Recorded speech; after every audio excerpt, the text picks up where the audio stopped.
She just said she's been like really popular. Yeah. She's got some family that she lives with, so I don't know. I hope it works out so badly. I hope that I hope It's like married man. actually she has very good morals. I'm kidding. Well, Do you think like is she the type who wants to date some like or just casual? she's I don't know. I think she's more fruitful, so I think she's probably not as concerned about it. Well, Yeah, I don't know. Yeah, I want him to find somebody. I don't know. The thing is, I just don't know if like they would be compatible long term. But I think they would have fun if they just dated. I think she also she's just I think she's up. And I don't know if she's a great place to be dating. But I'm all for it. If she's gonna date someone, like why not him? exactly. But some of the other dicks she's dated are like, ugh. They suck. That was some time. Unless she's in trouble.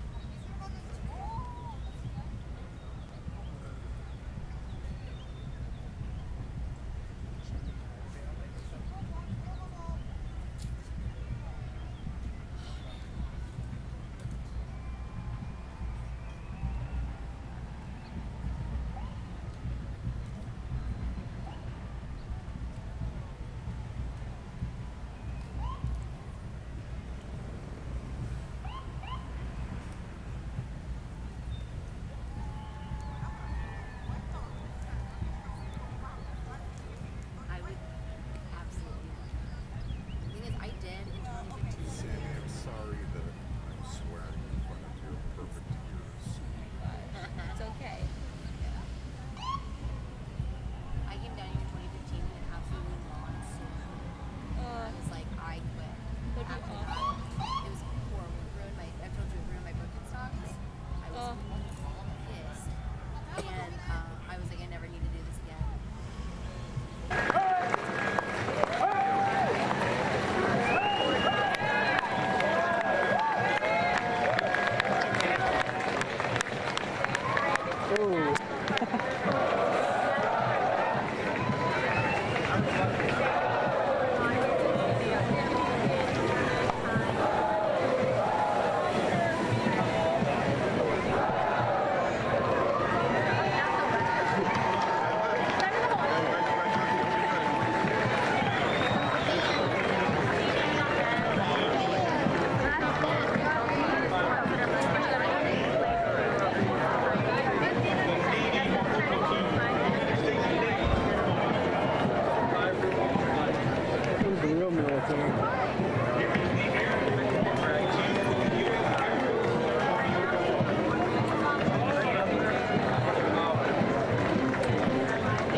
All right, everybody, we are worldwide here for you. Coming up in just about 2 minutes. Thank you so much for joining us.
And welcome everyone here to News Now, and happy 4th of July. You are watching Fox 10 Extra News Now. You can take a look. We have some beautiful shots from across the country there. New York City, of course, Statue of Liberty.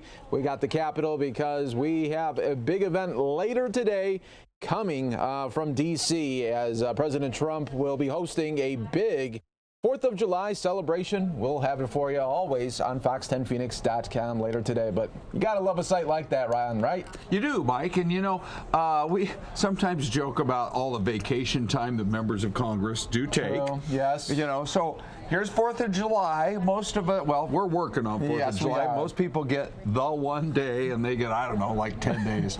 But there are several members of Congress who are working today.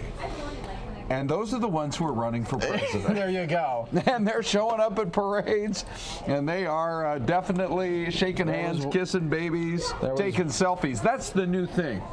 I mean, you have to add that now, Mike. There's almost as much selfie taking as anything else on the trail. Well, yeah, before it used to be, remember, before technology came into a factor and social media, of course, it was the autograph. The autograph was the thing to get. Mike, you're right. I haven't signed an autograph in months. Yeah, right. So I haven't even thought about that. So when you're at the grocery store, Ron, it's a picture, right? That's the number one thing. That's exactly what it is. Although I have to just state it. A lot of times I say, because we meet the folks who are fans of the Fastest 15, right here, of course, on Fox 10 Extra. It's the channel that's right next door to Fox 10, and a lot of times I'll say, well, let me take a picture with you, because we have such great viewers. We're so grateful for you guys, especially on a holiday like this. Folks are just kind of chilling, and if you haven't seen it before, what we do is we just start up at 10. We realized quite a while ago the news does not stop at 10 in the morning. No, they don't. The morning shows all stop at 10 in the morning, but we just keep rolling.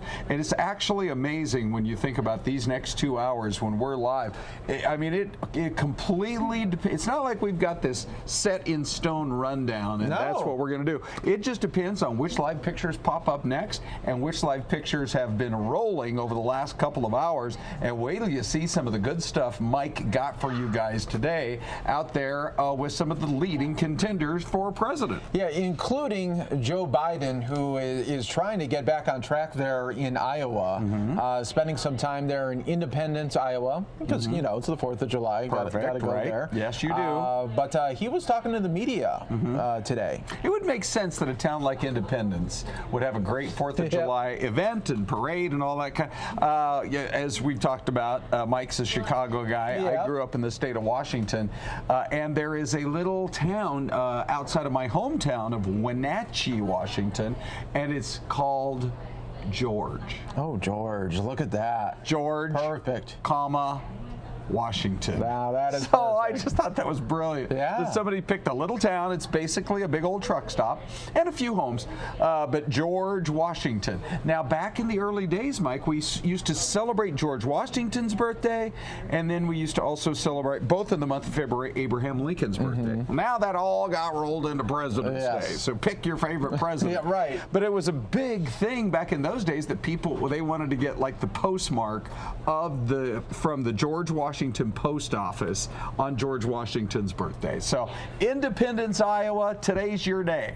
Truly. You know, there are actually a few other towns with Independence in their name, so I hope they're all having a great time. Absolutely. Yeah, that is a great way to celebrate, no doubt. Here's a live look, everyone, at the White House. President Trump is there today, and he will soon, well, in a little bit, about 3 o'clock our time, be doing the big speech that this whole past week, everyone, has Democrats and others have been scared about the speech he's about to give. Yeah. Well, They think it's going to be politicized. yeah, and you know, I mean, they're calling it a political stunt. Some critics are calling it a political stunt. Others are saying it's just not appropriate to have military tanks kind of rumbling down the street. I should point out, I believe that most of the staging of the various pieces of military hardware, it was mostly handled in the nighttime hours. It's not like they were shutting down roads for an entire day, that kind of a thing. But my understanding, Mike, is for the most part, these are going to be pieces of military hardware, impressive indeed, but it's not like you can hop in and operate them. No. And it's not like they're going to take them for a spin around the block. They're basically going to be on display almost a la a museum. Right, sure. I think a lot of people, when they first started hearing about tanks, they thought it was going to be happening like during this parade that we're looking at right now. Sure, and if you don't know what we're talking about, you can go back and YouTube some of the old days of literal military parades that we used to see in places like the Soviet Union, that kind of thing. They just take those tanks by the dozens after dozens, that kind of thing. It's funny. Is this live right now, Mike? No, this was just about 15 minutes ago, though, so it's pretty much live. I really love this parade they do on the 4th of July in D.C. It has a kind of a hometown, small town feel to it. It does in a huge city like D.C. Yeah, it really is. I mean, the floats are, you know, I mean, they feel they've got a homespun, kind of a hometown feel. Look, who's this person coming right there with the ladder? Got to get a good picture. Yeah. What was that crazy hat she was wearing? I don't know. But it looks like, despite the fact that it's hot and humid, it is definitely a day to be celebrating America's birthday. And what do you know? We got a birthday cake for the USA right there, as if right on cue. Yeah. Oh, that's great. Yeah, and now what could be a factor later this afternoon there in D.C., there could be some severe storms. Yep. Well, you know, when it's that humid, that sometimes does pop up. So we'll wait and see what happened, because there's going to be a lot of flyovers, too. You know how next month is there in July, we are going to be celebrating the 50th anniversary of Neil Armstrong's Man on the Moon. And we were on a family vacation, 1969. And we were staying at some friends of my mom and dad's, their house out in Arlington, Virginia. And earlier in the day, we had been kind of out exploring Washington, D.C. And Mike, if I'm remembering correctly, I think it was that very day that there was a big old rainstorm, because we were there for a couple of days, but I think it was the very day that man walked on the moon, that the rainstorm just belted Washington, D.C., you know, and here I am, a 12-year-old kid, you know, just trying to trudge over to Lincoln's Theater, or to the Ford Theater, and a couple of other sites, and I don't think I'd ever been in a rainstorm like that. They can get some full-on gully washers in the middle of the summer in Washington, D.C. Yeah, definitely. So I don't know. Let's hope we don't have a washout as a result of that. But I mean, it's possible. It's definitely a possibility in the forecast. Yes, we'll keep an eye on that, and we do have a special stream for later today, 3 o'clock Arizona time. Yes, we'll have it on Fox10Phoenix.com. We'll show you a little bit more highlights of the parade. Yes, of course, the president's speech. Yes, and then fireworks. Okay, gotta love it. Yeah, it's going to be a busy day, that's for sure. You've already created a YouTube channel for it or something, right? And we already right now have 500 people just waiting There's nothing to Okay. see right now, but Right. they're in there, and they're happy to be in the chat. There you go. So there it goes. Yeah, I mean, you can just sort of park on it. Sure. And then when things do fire up, we just take it all live, uninterrupted. We just stream it all right Yes. there on your phone. That's really the convenience of the whole thing. Yeah, we love being right here with you guys on television, on Channel 9, cable Channel 9, or otherwise Channel 45. But with the streaming service, Mike, what time do we start that in the morning now? 9 a.m. now. 9 a.m. and it goes right through till, is it 10 o'clock at night? Now we go to 10. Come on, man. Look at that. You're going to be a 24-hour channel here before you know I think it. that's what they want. But the whole idea is that you can just kind of carry it around with you on your phone. So that's Truly. great. Yeah. All right, now let's get into it. So we talked a little bit earlier about Joe Biden in Iowa Yeah. speaking to the media. Now, he spoke for about 9 minutes. Okay. Covered a lot of bases, even when they asked him, you know, it seems like you're slipping a little in the polls. What do you think about that? Yes. He goes into that. Then he also goes into this controversy now with busing. Okay, with Kamala Harris. Yeah, with Kamala Harris. Yeah. And that leads off.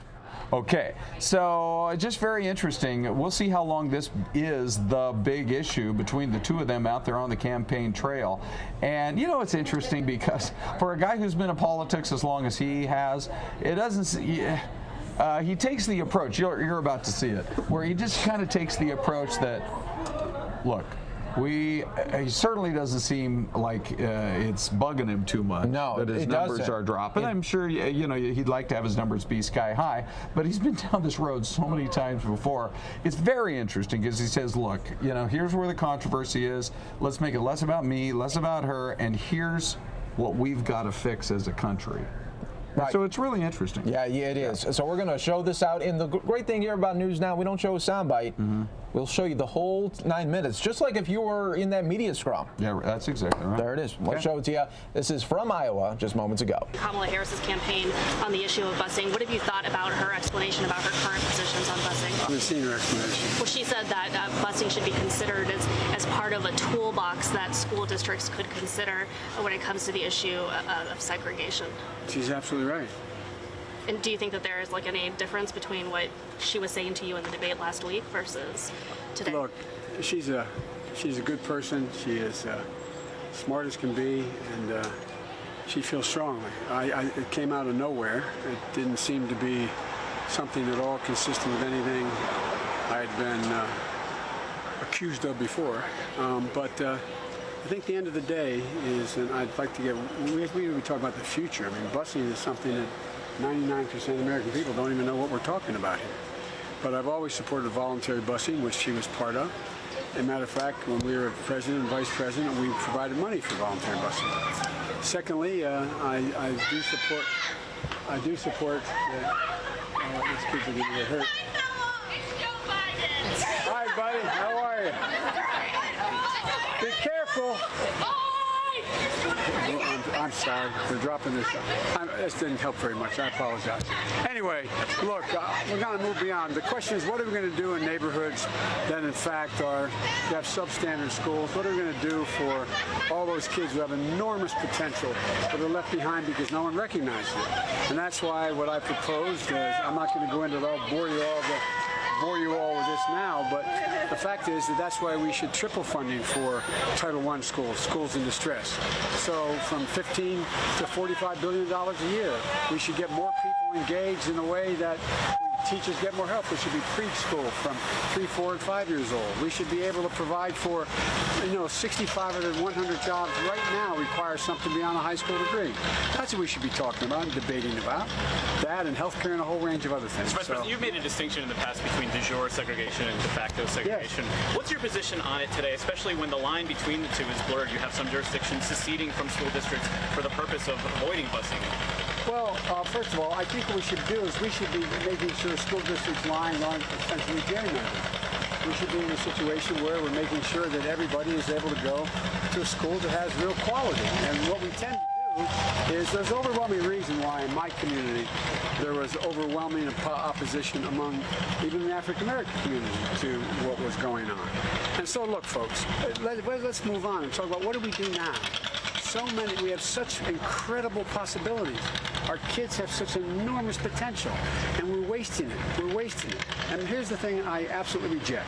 I reject the notion that because a child comes from a poor family where there's no books or mom or dad can't read, that somehow they don't have the capacity to do exactly what anyone coming from your homes is able to do. They are. They are. But they've got to be nurtured. We've got to bring them along. That's what we should be debating, and I have a clear plan how to do that. I know you want to talk about the future. Some of your rivals are saying this is less even about the policy position, and just some of your past statements. You called busing asinine in the past. Do you need to atone more for the I don't have to atone. Look, my record stands for itself. I've never been accused by anybody in my state or when I've been running as not being an overwhelming supporter of civil rights and civil liberties. I mean, it's just, this is kind of a new thing. We're going back, 40, 50 years now to a vote. I mean, look, the last thing, as Barack said, we need to have a circular flying squad. The idea, I mean, I'm not picking out votes of others that have cast or that they weren't Democrats or they were doing. I mean, this is about today, and that's what I'm going to talk about. Do you think it reflects the reality that the Democratic Party in the country has changed, especially around race, just even in the last 5 years? Absolutely, positively, I do. As much or more than anyone. So you've been directly absent from the Homestead facility last week when other Democratic candidates made visits. No, what do you say to critics? I wasn't conspicuously absent. I was doing other things. I've been to the border before. I'm going back to those places. I've seen it. I'm going to go back. I'll be back to whether it's Homestead or down on the border. I'm going to be there. Look, the idea, guys, is that I'm not following anyone else's rules. I'm following my rules. And what I'm going to do, and how I'm going to make my case to the American people, and let them decide. To that end, sir, do you think that your party would imperil its chances at beating President Trump next year if you come out for opposing private health care insurance? Does that worry you? Say that again? If the party comes out for eliminating private health care insurance, do you think that could imperil your party taking back the White House next year? That's a decision for others to make. That's not my position. My position is Barack Obama and I spent a lot of time and did something no other president has done. He built an incredible foundation for health care, the Affordable Care Act, Obamacare as the Republicans call it, and I'm proud to be associated with it. What we should do is build on that. It took a long time to get there. It's solid. It's put 100 million people who are out there and who are in a position where they had pre-existing conditions in America, that in fact they're all covered now. It's put 20 million people got coverage that didn't. The numbers go on. We've done something really good. Now we should build on that. The first thing I would do as president is go out and say, look, here's the deal. We're going to eliminate all the changes that this administration made trying to kill Obamacare, number one, and we're going to add to it a public option. And the public option says whether you have employer-based insurance or private insurance or you're in the exchange, you can join up for a Medicare-like provision in the law and not dump 300 million people on Medicare all of a sudden. You'll be able to, if you don't like your employer-based health insurance, well, you can sign up and get this other plan. But if you like it, you're able to keep it. That to me seems to, and I'm opposed to any Republican who tries to take down Obamacare, and I oppose Democrats who try to do it. I think it's a mistake. Stipulate that this is about the future. You said that you wanted to focus on the future in the debate. Now that you've come out of this first debate, seeing the fallout, how do you plan to go forward with the second debate? What changes do you need to make to your preparation, and how do you? Well, look, it depends on whether or not the rest of the team on the stage wants to talk about the future. But here's what I'm not going to do. I'm not going to go back and use the same tactic they're trying to use.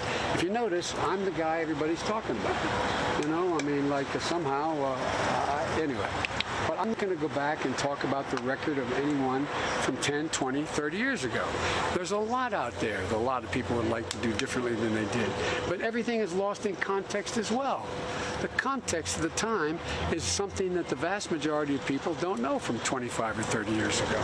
And so you can easily distort it, particularly in 60 seconds if you have 30 seconds to respond. And so what I'm going to do is answer the questions I'm asked and try to move the debate where I think the Democratic Party needs to go in order for any one of us to win. How are we going to distinguish ourselves from all that Trump stands for? What are we going to do to bring back the middle class and the working poor? What are we going to do to restore some sense of civility and honor and decency to this country? I mean, look, the 4th of July. The 4th of July in the past, I was raised, and I bet none of you need to answer. I'm not allowed to ask you questions. You all raised the thing. 4th of July is to celebrate our togetherness. What we did.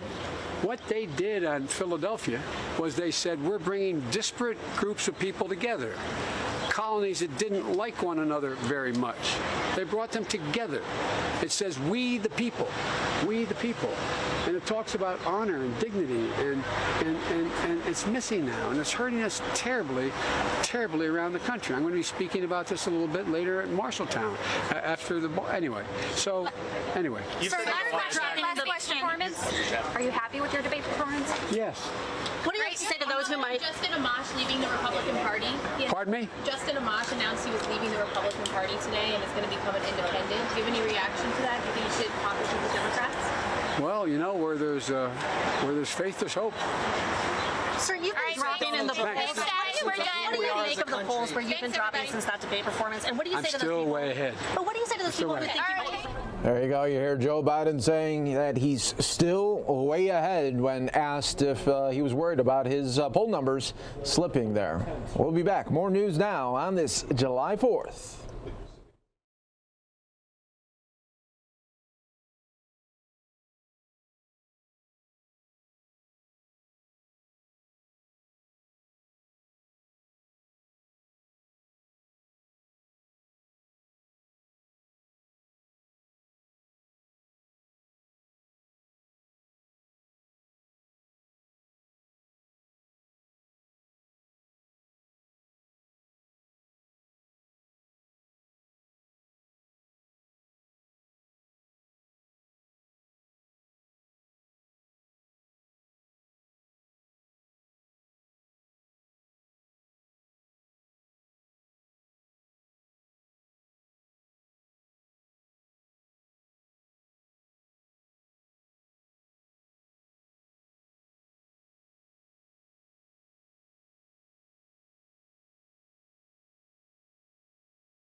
I wish I could just show this shot all show long. Love seeing the American flags there, especially on this July 4th there. Well, we should just put some really patriotic music under it and just let it go for the next 2 hours here on News Now. That'd be nice too. A little screensaver effect there on your TV. Hi everyone, Mike Pace here. Welcome back to News Now as we continue to bring you always these top stories from all over the country.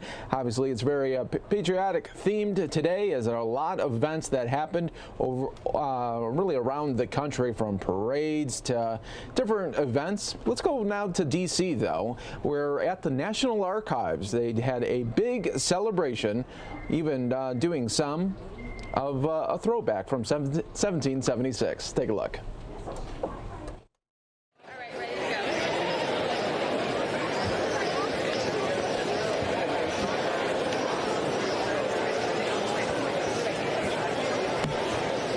Good morning, ladies and gentlemen. How are we feeling today?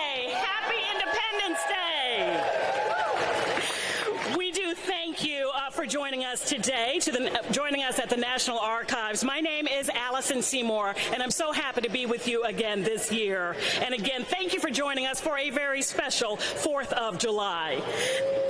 The National Archives is, of course, the permanent home of the Declaration of Independence. For more than 40 years, the National Archives has hosted a ceremony on the 4th of July to celebrate our independence. And this event is the kickoff for all of today's patriotic activities in our nation's capital. And if you're visiting, welcome to your nation's capital.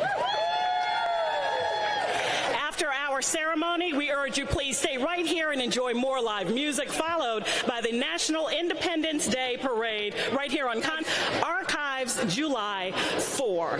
Now, after the ceremony, please don't miss our special Declaration of Independence signing booth. And following the ceremony, we'll be set up inside the museum's Boeing Learning Center with other great family activities. So stick around, enjoy the day, and celebrate our independence.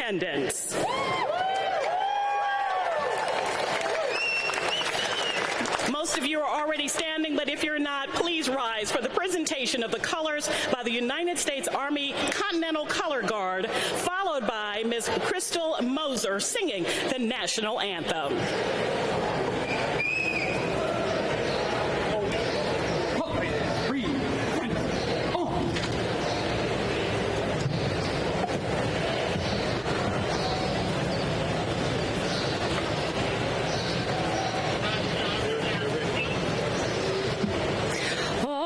Say, can you see by the dawn's early light what so proudly we hailed at the twilight's last gleaming, whose broad stripes and bright stars through the perilous fight o'er the ramparts we watched were so gallantly streaming, and the rockets' red glare, the bombs bursting in air, gave proof through the night that our flag was still there.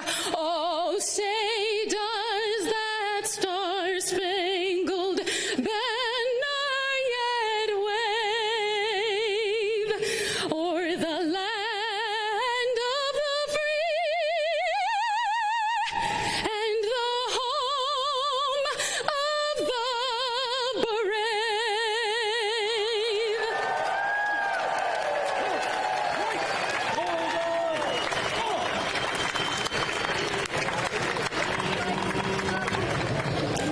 Could we please give just another round of applause for the Color Guard and Ms. Moser? Now, to give us the sounds of colonial America, we have the United States Army Old Guard Fife and Drum Corps. Now, their uniforms are from the Revolutionary War era, and so is their music. I am pleased to present Specialist Nikolai Feduchek to narrate their performance. Please join me in welcoming the Old Guard Fife and Drum Corps.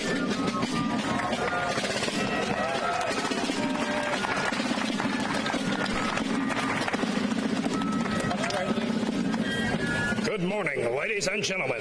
The United States Army Military District of Washington, under the command of Brigadier General Omar Jones, is proud to present the United States Army Old Guard Fife and Drum Corps.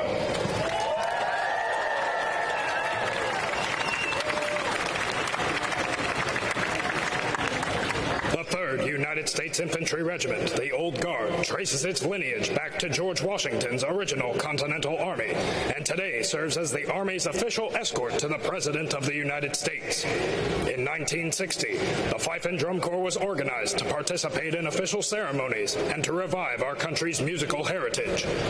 From the days of the American Revolution through the 19th century, fifes, drums, and bugles were vital to military order and discipline. Field musicians were used to issue commands during battle and to regulate the duty day, signaling when to rise, when to eat, and when the day ends. This morning's show paints a series of pictures from the life of a Continental soldier musician.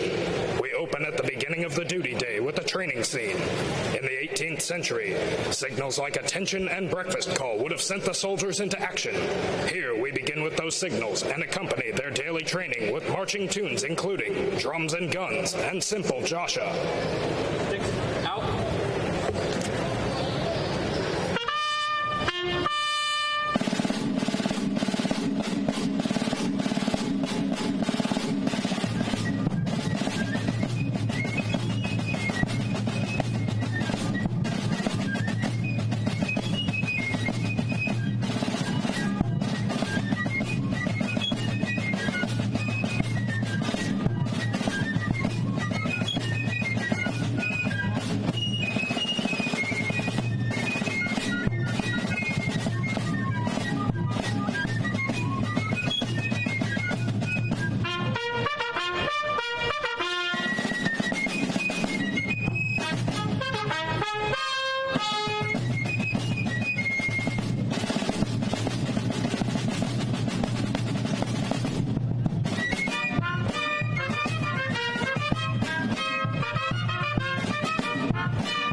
Soldiers of the United States Army Old Guard Fife and Drum Corps wear uniforms patterned after those of General Washington's Continental Army. In order to be easily identified, military musicians wore the reverse colors of the regiment to which they were assigned. At that time, American infantry soldiers wore blue coats with red facings. Thus, the musicians wore red coats with blue facings. Traditionally, the most skilled drummer was given the title of drum major and was chosen to lead the musicians. Today, the drum major who stands before you wears the light infantry cap and issues silent commands using the espontoon, an adapted 18th century weapon. At the end of the day, troops would often gather around the campfire to relax, and the musicians would provide entertainment. Picture yourselves in such a setting now as we feature the Fife and Bugle groups in a scene reminiscent of the soldier's respite following a challenging day.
moment's notice, the soldier is summoned from camp, finding himself marching resolutely to the battlefield.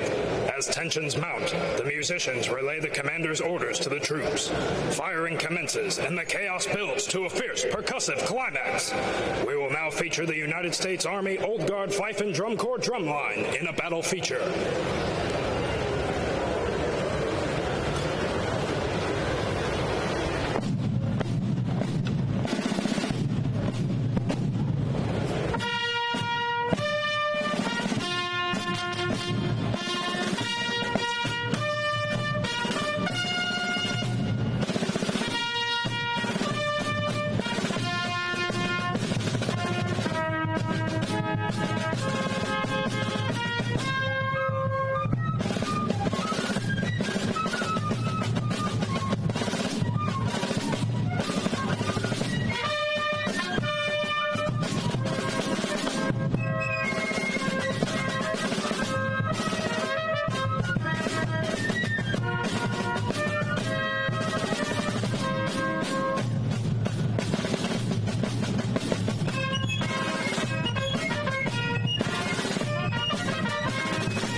Remembering the fallen soldiers lost in battle, we open our final scene with the mournful tune, Roslyn Castle.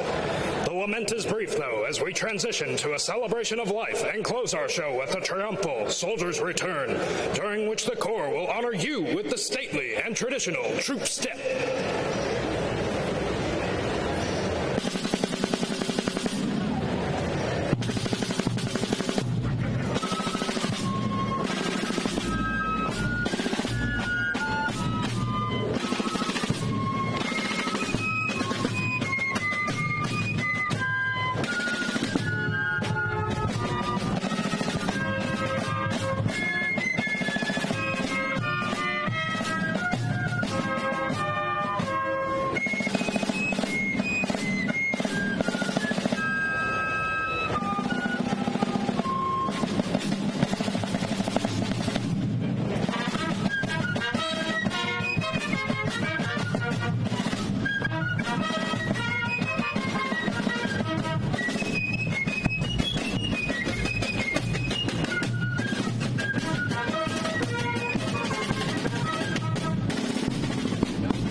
begin. Ladies and gentlemen, the United States Army Old Guard Pipe and Drum Corps.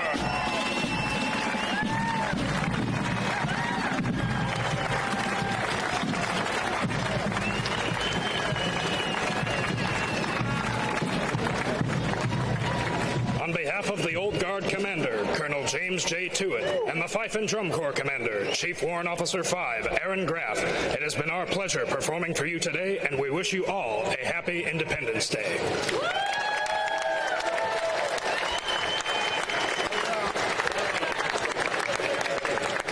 Thank you, Specialist Fiducek and the Old Guard. Let's have another rousing round of applause.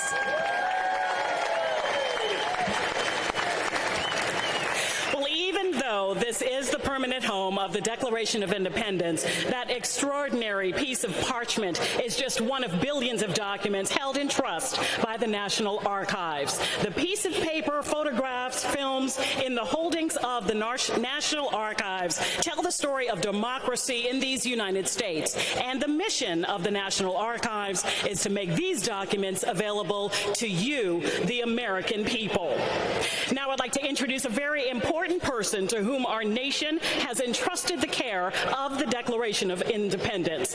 David Ferriero is the Archivist of the United States. David S. Ferriero was sworn in as the 10th Archivist of the United States in 2009. Previously, Mr. Ferriero served as the Andrew W. Mellon Director of New York Public Libraries. Before that, Mr. Ferriero served in top positions at two of the nation's major academic libraries, the Massachusetts Institute of Technology in Cambridge, Massachusetts, and Duke University in Durham, North Carolina.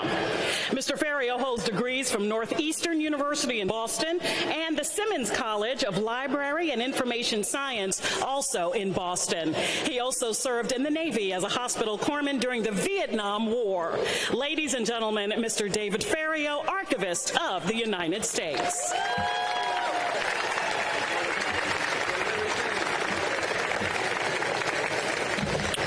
Thank you, Allison, and thanks for joining us this year as MC of our July 4th activities.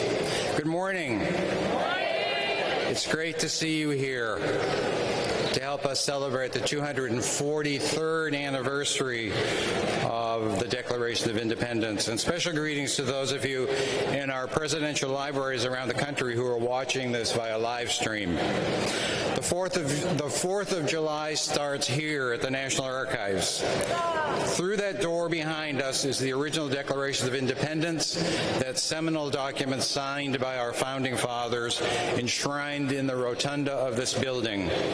Although a typeset version of the Declaration was printed on July 4th, 1776, the official government record on parchment was created and signed weeks later on August 2nd. I'm a lucky man. Every day I get to visit the Declaration and marvel at its very existence. The fact that it has survived for 240 years, given its history, is truly remarkable. This parchment has traveled extensively. While the National Archives opened in 1935, the Declaration did not arrive here until 1952. During the Revolutionary War, it traveled with Continental Congress and moved to Philadelphia, Baltimore, Philadelphia again, Lancaster, Pennsylvania for only a day, and then on to Princeton, New Jersey. At the end of the war in 1783, Congress was meeting in Annapolis, Maryland, then moved to Trenton, New Jersey. For 5 years, from 1785 to 1790, the Declaration's home was in New York City. In 1789, the Secretary of State was directed to take control of all records, books, and papers created by the national government, and the Declaration went back to Philadelphia until this new federal city, the city of Washington, was built in 1800. When the British were burning Washington during the War of 1812, Secretary of State James Monroe directed State Department clerks to get the important documents out of town. One of these clerks, Stephen Pleasanton, is my hero. He wrapped the Declaration and other precious documents in bags of linen, commandeered a wagon, and in the dead of night headed for Virginia with the records of the country, just in the nick of time. The next day, the White House was burning, but the Declaration was safely hidden in an unused grist mill near Chain Bridge in Virginia, then moved to a private home in Leesburg until the war was over. During the 1800s, the Declaration was on exhibit for long periods of time at several locations in Washington, where it was exposed to sunlight, fluctuating temperatures, smoke, and humidity, all of which took their toll on the document. Finally, officials took note of these effects of aging and wrapped the Declaration and stored it flat at the State Department, where it joined the Constitution until 1921, when President Harding signed an order transferring both of these documents to the Library of Congress. Just before Pearl Harbor and the U.S. entrance into World War II, the library sent the Declaration and the Constitution to Fort Knox for safekeeping, where they remained until September 1944, when they were returned to the Library of Congress. Finally, these documents came to their rightful home here at the National Archives. The transfer occurred on December 13th, 1952, with great pomp and circumstance and security, as the newly encased Declaration of Independence was carried up these very steps with a military procession into the rotunda. And the Declaration of Independence was safe until 2004, when the good treasure hunter Nicolas Cage cleverly stole it during a party in this building to protect it from the evil treasure hunter. And our national treasure was miraculously and circuitously restored to its rightful place, and now poses the most often asked question in the rotunda: can we see the back of the map? Is there a map on the back? And I can tell you for certain that the only thing on the back of the Declaration of Independence are the words "Original Declaration of Independence, dated 4 July 1776. That's it.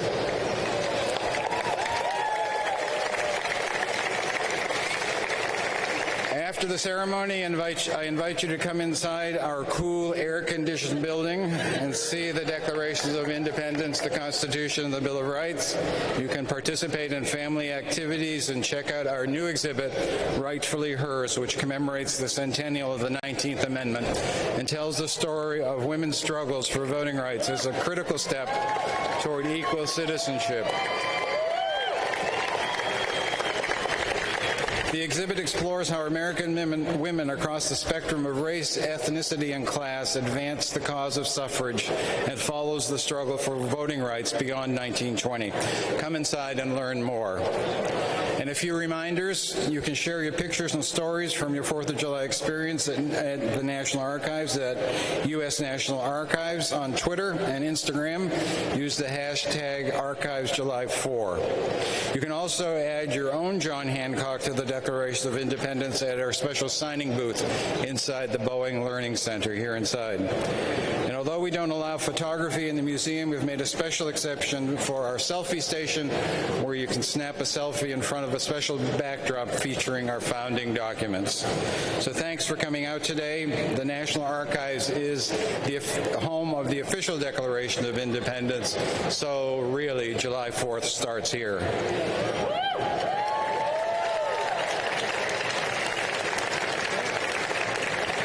And now I'm honored to introduce our keynote speaker, Cokie Roberts. Cokie is a political commentator for ABC News and NPR, and in her more than 40 years in broadcasting, she's won countless awards, including 3 Emmys.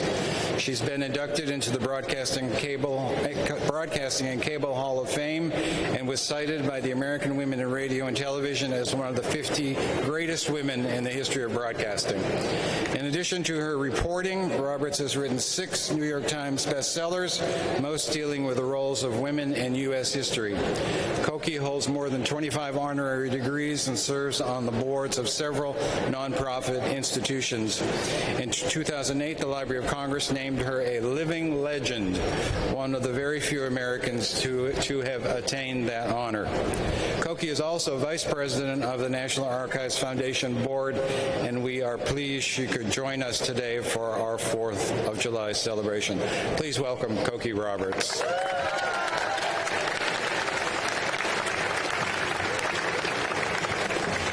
Happy 4th, everybody. And it's it's wonderful to be here celebrating the 4th of July.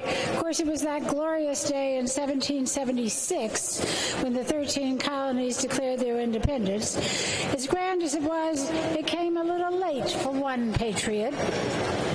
Let us separate. They are unworthy to be our brethren. And let us pray to the Almighty to blast their counsels and to bring naught to all their devices. That was December of 1775 when Abigail Adams was ready to smite the British, and she wanted to do it for a good reason. The Redcoats were attacking her and her children while John was off debating and dining in Philadelphia. And at one point he wrote to her and said, "If it gets really dangerous, take our children and fly to the woods." Thank you, John. By March of 1776, Abigail had totally run out of patience. I long to hear that you've declared an independency. And what would that independency look like, she wondered. In the new code of laws, which I suppose it will be necessary for you to make, I desire you would remember the ladies. Maybe the most famous words ever written by an American woman. What did she mean? She's not telling us today. Some historians thought she was kidding. I certainly don't. Abigail Adams knew she was being left out of much of the promise of the new nation. And she argued that her devotion to America, despite her exclusion, made her a better patriot than the men who stood to reap its benefits. Deprived of a voice in legislation, obliged to submit to laws which are imposed upon us, is this not sufficient to make us completely indifferent to the public welfare? Yet all history, in every age, there are instances of patriotic virtue in the female sex, which, considering our situation, equals the most patriotic and heroic of yours. Indeed. So slowly, the women of America took up the cause of having a voice in legislation through the vote. 2 years after Abigail Adams died in 1818, Susan B. Anthony was born in Adams, Massachusetts. She went on to form her famous partnership with Elizabeth Cady Stanton, who at Seneca Falls in 1848 wrote the Declaration of Sentiments, a declaration based entirely on the one you will hear shortly today, but with some basic alterations. And those alterations, some of them will be read appropriately by the next generation, my daughter Rebecca Roberts. We hold these truths to be self-evident, that all men and women are created equal. I like that. Huzzah! Huzzah! And then, as the colonists charged the British with their litany of abuses, so did the women charge the men. He has never permitted her to exercise her inalienable right to the elective franchise. He has compelled her to submit to laws in the formation of which she had no voice.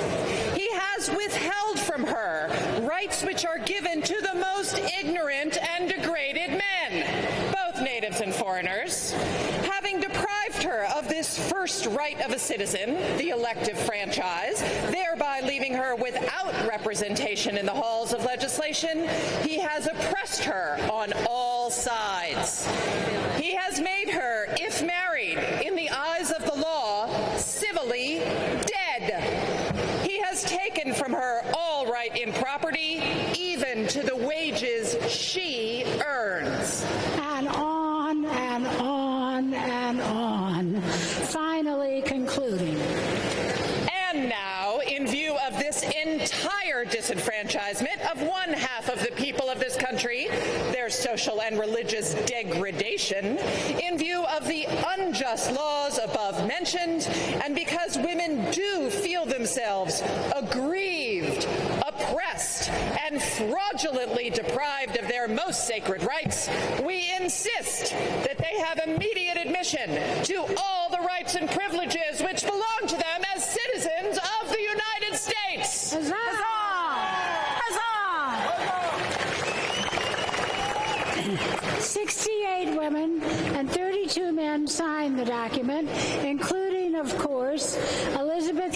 Stanton. Huzzah! Huzzah! Lucretia Mott. Huzzah! And Frederick Douglass. Huzzah! But it would be another 70-plus years before the elected representatives of the people afforded women what was rightfully ours as citizens, the right to vote.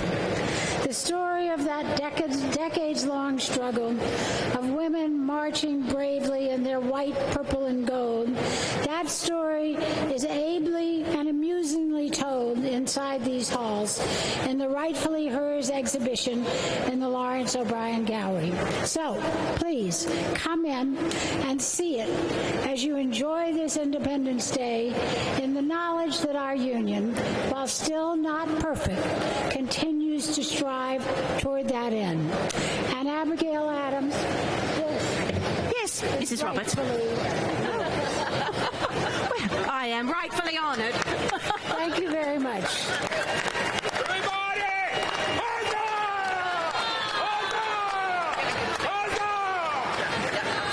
Wonderful. Thank you so much. I can't read the deck. Thank you so much. May we hear it once again for Cokie Roberts. It'll be easy for me to go this way. And now, I am happy to introduce to you a very distinguished group of people who will read the Declaration of Independence. Our first three readers are General George Washington, Mr. John Hancock, and Mrs. Abigail Adams. Next, to read the grievances against King George III, we will have three of the leaders of the Second Continental Congress, Mr. Thomas Jefferson, Mr. John Adams, and Dr. Benjamin Franklin. These three gentlemen know the words of the Declaration better than anyone else. All three served on the committee to draft the Declaration, and Mr. Jefferson was the primary author. And to read the names of the 56 signers of the Declaration, we are proud to have Private Edward Ned Hector of the 3rd Pennsylvania Artillery Company, free black colonial soldier, patriot, and hero. And finally, we will have some audience participation, just as our colonial forefathers would have done. And our special guests read the grievances as they do so against King George. Watch out for our town crier, assisted by our volunteers. They're holding the signs. You can get a preview right there. Holding the signs to tell us when we should express our displeasure with a hearty boo.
is a Fox 10 News Alert.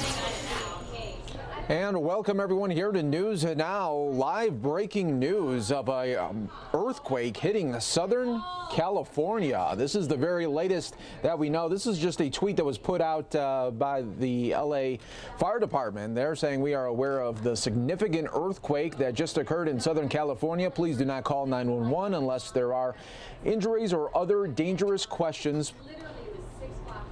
Please do not call for any questions. All right. A large earthquake has rattled a large swath of Southern California. There was no immediate report of damage. That's the best news. The quake measured with a preliminary magnitude of 6.6 that struck this morning near the town of Ridgecrest, California. It's about 150 miles northeast of Los Angeles. People from the desert to the Pacific coast in Southern California reported feeling it. So if we get any more information or any visuals, we'll bring that to you right here on News Now. But definitely that was a big bang for this 4th of July, no doubt. Hi, everyone. Mike Pace here. Welcome to News Now. We have one more hour for you right here on Fox 10 Extra. We always appreciate you coming with us and joining us here on this News Now journey as we take you from event to event, from feed to feed across this great country, and especially on the 4th of July. Let's take a look at how the weather is shaping up for today and into this very extended weekend. 105 degrees we are calling for this 4th of July, and then you can see the rest of the weekend there. Steady at 106 for Friday and Saturday there. And then, hey, look at the cool down come on Monday there at 101. And then you can see it looks like we have another round of 110s coming later next week, everyone. So we'll keep an eye out on that breaking news event in Southern California with the earthquake. If we get more visuals or any other details, we'll bring it to you right here on News Now, everybody. But in the meantime, hey, it's 4th of July, and some immigrants wanted to become citizens of this great country. They had a big ceremony today, and Vice President Mike Pence was there to swear them in. Let's hear a little bit from this in D.C. Director Ken Cuccinelli for joining us also. We have with us Senator James Langford and Congressman Mark Meadows and his wife Debbie, Congressman Mike Turner, and his daughter Carolyn. So welcome to all of you.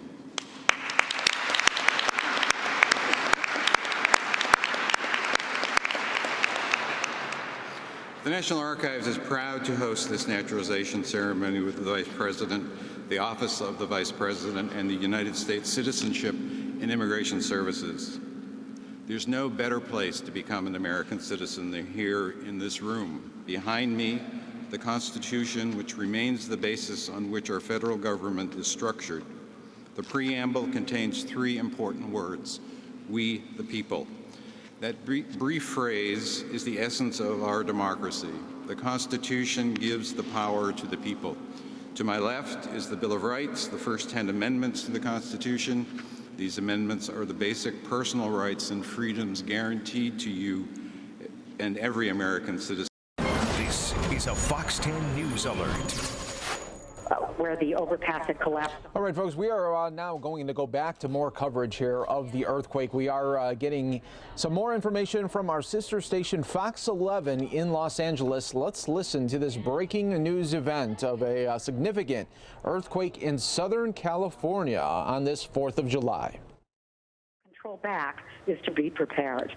Good point. Why? Yeah, that is a great point. So, all right, let's bring in Hal. So, Hal, for people who, they're new to this, they're new to Southern California, brand new. I got someone at home too who called me who said, "What in the world just happened?" Because we moved from Texas, not familiar with the earth moving. What should be in your go bag? Well, you should have a number of things in a number of different go bags. For one thing, in your trunk, you should have flashlight, battery-powered radio, extra batteries, pillow and blanket. You could end up being in a position where if it were a really bad situation, you could end up sleeping in your vehicle, and so you'd want a pillow, you'd want a blanket, you want 3 days of water. So you want to make sure you have water. Now, you do the same in your garage, but in your garage, you make sure you've got enough for the whole family. And on our house, we have little lights all over the place. Some of them are little kind of gimmicky sort of novelty lights that, you know, you pull open the back, you throw a battery in, and it's got some Velcro, and you throw it on the wall. But in an earthquake, any light is going to be helpful if your power goes out and if it happens in the middle of the night. So there are a lot of things, and there are a lot of companies that actually make, a lot of hardware stores that actually provide kits that are actually boxed up with all kinds of things. You want Band-Aids, you want first aid material. You definitely want to be able to have chargers in a position that you have power. You can charge those cell phones. They'll go out. You know, if the towers go down, you got an issue with that. And another thing, it's a little late for this, but I would always say when you go home at night, make sure your car is full of gas, because you never know if the next morning you're going to end up with a quake. The gas stations are going to go down because the gas stations, without power, those pumps don't really work. I've got some updates here for you. First of all, a tsunami is not expected following this quake. There's no tsunami warnings from the National Tsunami Warning Center, and that would be for areas in California, Oregon, Washington, British Columbia, and Alaska. Also in San Bernardino County, near the Searle Valley in Trona, comes word that they're conducting an assessment of that area. No injuries reported. However, buildings, roads, they sustain varying degrees of damage. And that's what's going to start happening now. We're going to start seeing what kind of damage may be revealed as people, crews, first responders, news media start going in there. All right, Hal, we'll be checking back with you. Sure. We got to get right to Sandra. She's out in the field. Sandra, where are you? Hi there, we're in Pasadena on Colorado Boulevard right now, and a lot of people waking up this holiday morning feeling that roller, which lasted pretty long time in terms of earthquake standards. And right here, we're at a coffee shop where this couple definitely felt it. What was going through your mind as you were sitting here feeling that roller come through here? It took me a few seconds to process. We were just enjoying catching up. He's my friend. We haven't seen each other in a long time. Just enjoying coffee and some pastries. And then he called it out. He's like, "It's an earthquake." I was like, "What?" And then I'm like, you can feel it, but it's not processing in my head. And then I just turned around to the window and I could see the lamps really shaking. And I'm like, oh, it's really happening. But it was intense. You know, a lot of people think like it felt like rolling waves, like you were kind of floating on a boat, not a big jolt, right? But it certainly lasted for quite a while. Yeah, no, it did because we thought it was going to stop, but it kept going, and then the plants were shaking. That's when you kind of knew, right? Yeah, and you felt it like everywhere. What about you? What went through your mind when you felt it? I looked at the window over there, and it was like shattering, so it was pretty scary. And then it was like a wave that you said, like, so. Now, did you react? Did you feel like you needed to go under the table or duck for cover? I sort of wanted to get on the street, then get away from the building, but yeah, we just stayed. Well, that seems like the reaction. A lot of people not knowing how to react, kind of waiting it out. Thank you. Enjoy your coffee. Let me bring in this woman here who's from London. This is your first earthquake. We asked you right before going on air live, but what went through your mind? Well, I'm staying at the Hyatt place up the road, and I'm on the 5th floor, so the bed started shaking. I was watching the festivities on TV, and I was thinking, oh, the lovely parades at Huntington Beach and everything. Suddenly, the bed started swaying, and I thought, that isn't a Hoover upstairs or somebody cleaning the room. And I thought I'd better get out of here, so I literally just threw my clothes on and came out and wanted to get out of the building. Was it what you expected? I know you heard about earthquakes in LA being this terrible thing. Well, obviously I've heard of them, but I was worried that maybe this was going to be leading to another massive one, and I thought, I don't understand how they work here, so I thought just get away from buildings as fast as possible, but hopefully that's it.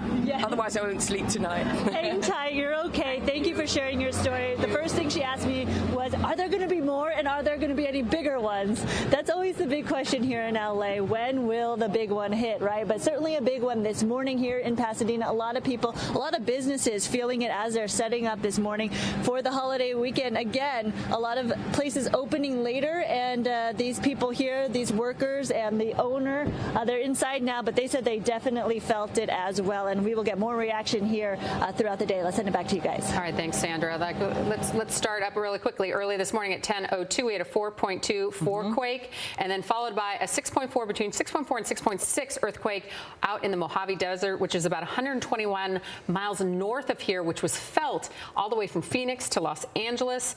And now we're checking in on everyone's probably traveling out and about for the 4th of July weekend. LAX is reporting they don't have any delays, nothing like that. We know a lot of people are traveling, probably headed to the airport. They're checking the terminals, they're checking the runway. They confirmed that on social media. They haven't seen any damage. That's also what a lot of police departments are saying all across the board. LAPD, Anaheim, Pasadena. For the most part, though, they are reminding folks that 911 is for emergencies only. We do not want to bog down those lines. All right, let's go to Demetrius, who is with the city with the latest. And Demetrius, where exactly are you? What did you feel? I'm in California City, about 15, 20 minutes away from Ridgecrest. And where I live at, it's a highway that has a lot of 18-wheelers. So I thought it was like a convoy of 18-wheelers going by. Oh, wow, this is crazy. How long do you think it lasted out here? We felt it for about 20 seconds. It probably was much longer for you. Over here, it was about like 45 seconds. Wow. It just seemed like it would not stop. Okay, so as soon as it stopped, Demetrius, what'd you do? Did you check on loved ones? Did you go inside, look for damage?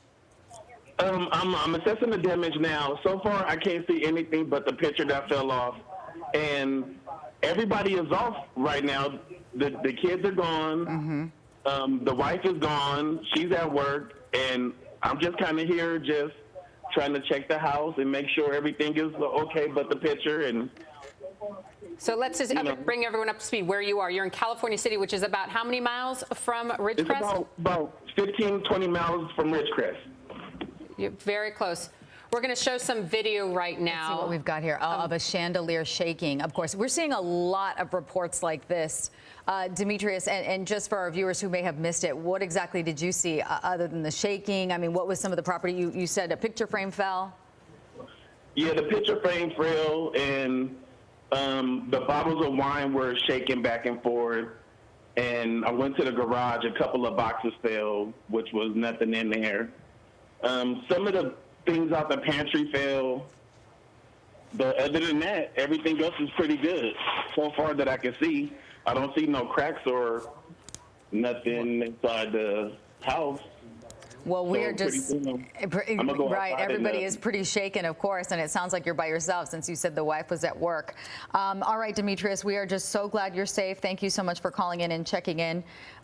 Thank you. We appreciate your perspective. All right, let's go to Gina Silva, who's live in Huntington Beach. She's out in the festival. Did you guys feel it out there? You know what? We felt it, but we didn't know it was an earthquake. We were inside the news van, and it started moving back and forth, and we just thought someone was messing with us, pushing the van. Armando got out, and to check, he's like, there's nobody there. Someone must be messing with us. We went back to editing as if nothing happened, and then we realized it was an earthquake, and a big one. You fellows here, ma'am, you felt the quake. Describe what it was like. More of a rolling kind of a quake. We felt it kind of shift back and forth, but it wasn't really strong because one of the waitresses didn't even feel it. Yeah, she was moving with. It was smooth, so it didn't. You didn't panic. No. In fact, a lot of the other customers there, kind of a universal ooh. It's like it was a ride, And if you're from California, you're kind of used to these things. But then everybody started getting on their phone trying to figure out where it was, and I guess it's like 170 miles up in Ridgecrest. So it might be a little brutal up there. Absolutely. 6.4 is what we're hearing right now. That could change, but that is a strong one. Northridge, I believe, was 6.4 as well, and that was devastating. Oh, yeah. So that one must have been a hard one. This one was rather smooth. That's why we really didn't feel it that much. We didn't panic. Yeah. Thank you both so much. Let's go inside. This is Woody's Cafe in Huntington Beach. It's a very popular spot, and everybody here, they felt it as well. This couple, where are you from? North Dakota. North Dakota. So this was an experience for both of you. Yeah, first one I've ever felt. So describe it for us. We were just at a red light, and the car started to sway back and forth, and we didn't know what it was. So. What did you think, sir? It felt like really gusty wind is what it felt like, right? Because we were in a car, so it was just shaking back and forth. Yeah. So have you ever felt an earthquake before? No, this is definitely the first time, yeah. So now you know. You know what it feels like. Now I know. Does it scare you? I mean, would you live here in California knowing this is earthquake country? Yeah, if that's as bad as it gets. Yeah. It was quite something. Thank you both for speaking with us. Everyone here, they felt it. In fact, the gentleman earlier said, it was like a woo. I haven't. Good morning. Did you all feel the earthquake? Yes. Yes? Let me move over here. Yes. Describe what it was like. I didn't feel a thing. You didn't, but you did, sir. Yeah. And I see you're from Arizona, so you don't deal with earthquakes in Arizona. No, we don't. Yeah. And it was a little disconcerting. But, we're not used to it, and it's just unnerved us a little bit. But now that we're at Woody's, we're doing fine. All right. I'm glad you're doing fine, and we didn't scare you off back to Arizona. Enjoy your vacation. I'm going to send it back to you guys in the studio. Yes, everybody here felt it, but luckily it was a smooth earthquake and not one of those really scary ones. I'll send it back. We're saying it's far away, but tell him they felt it in Phoenix, so they felt it that far away. And that just goes back to our point, too, is that a lot of folks may be visiting the area. They've never experienced something like this, so that's why we continue to say drop, cover, and roll. I have a quick update from the San Bernardino County Fire Department. They tweeted that they are conducting an assessment of the region and no injuries reported. However, buildings and roads have sustained varying degrees of damage. So keep an eye on that. Let's go to Gigi, who's live in Sherman Oaks. Did you feel it out there? I bet you did. Gigi.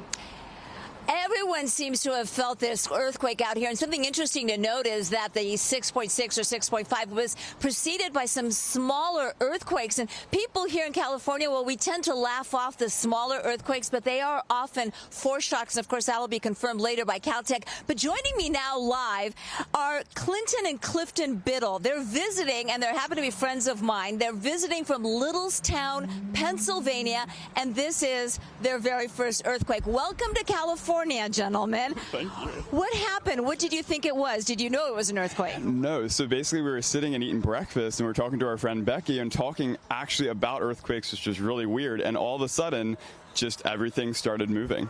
It was bizarre. It felt like we were basically like we were Disney, and Becky said, the best place to go is like a nearest doorway so that you were structurally like in an area that would help us not get hurt. And so we did that, and it was quite an exhilarating morning here in LA for the 4th of July.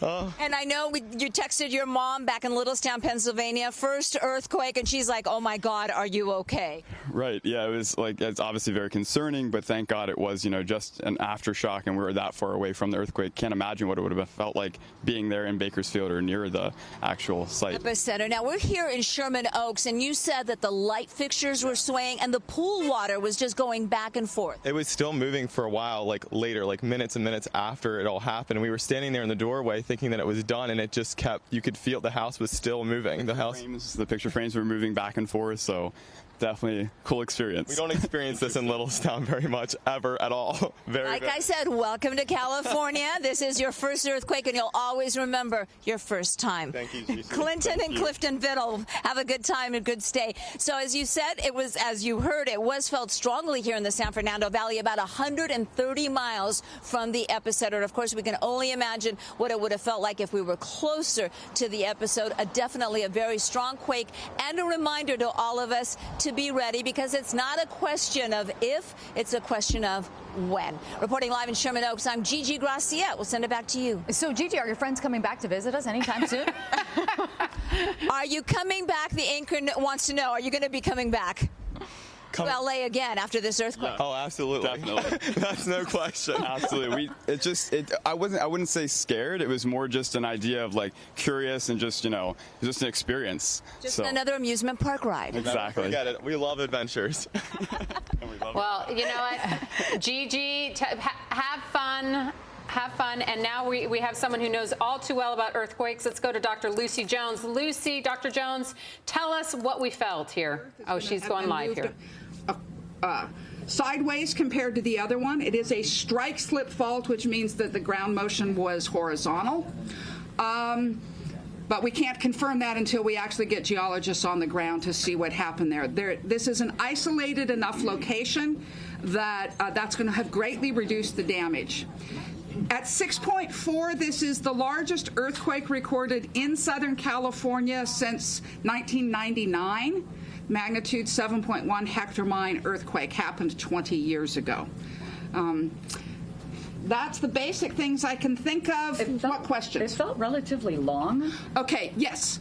The duration of an earthquake is a function of magnitude. How strong the feeling is depends on how far away you are. The duration is how long the Earth is producing energy. And earthquakes begin at an epicenter, but they happen along a fault. And they start at the epicenter and they rupture down the fault. That rupture speed is 2 miles a second. If the fault is 10 miles long, the earthquake's producing energy for 5 seconds. This earthquake at this magnitude, likely that the fault is at least 10 miles long.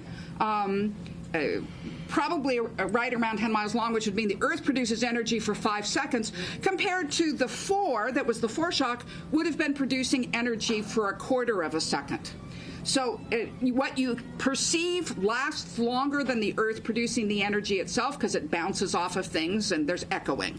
I personally started counting, but I was on the phone when it started, so I'm not quite sure I got the beginning right. I got about 10 seconds of shaking at my house here in Pasadena. Oh, how did you know? I felt it. Just like everybody else. I did not have shake alert working on the computers at home. The computers here in the lab did give an early warning for this by about, well, it would be a pretty long time because it's a long ways away. Rob, why don't you come join us? Yeah, he's getting briefed, and then we'll get the USGS representative here as well. You said the shake alert worked. Can you describe a little bit about what that is? Okay, so if we see right here is our shaking distributions. We have a system that recognizes that earthquakes are beginning and sends you the information that the earthquake has begun and an estimate of when shaking will get to you, depending on this travel time of the waves. So the system worked and said there's an earthquake of about 6.2. Producing energy, and the warning came through. Do we have a time of how much warning we got in Pasadena? I have all that. The final magnitude, of course. 48 seconds. Okay, so in Los Angeles, there was 48-second warning that the shaking was arriving. Obviously, it was not damaging shaking. That's one of the downsides to this only approach that we have. Farther away you are, the more warning you get, and the less likely it is to be damaging. And there's sensors buried somewhere, or satellites, or how do we know? Okay, so how did we ever know there's an earthquake? We have sensors, they're called seismometers, distributed around Southern California. We record about 500 sensors here at the Caltech USGS seismic network, and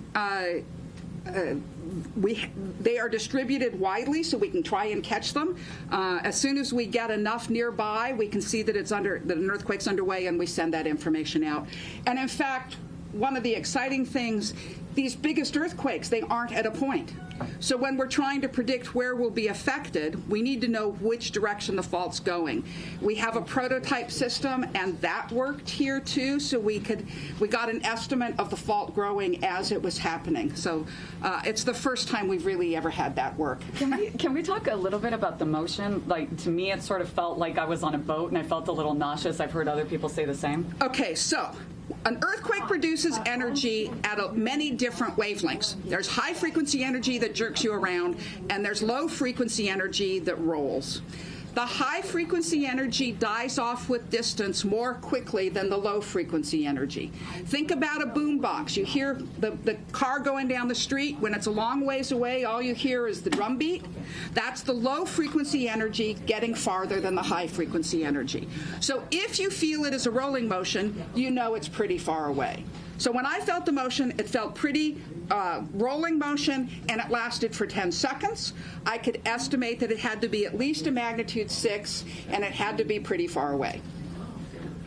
For those who may be just joining us, I know a lot of stations are taking this live. Can you back up to the beginning? Are we having any reports of damage? Where was the earthquake centered exactly, the basics? Okay, so the basics of the earthquake is near China Lake and Ridgecrest, so the area to the east of the southernmost part of the San Andreas Fault.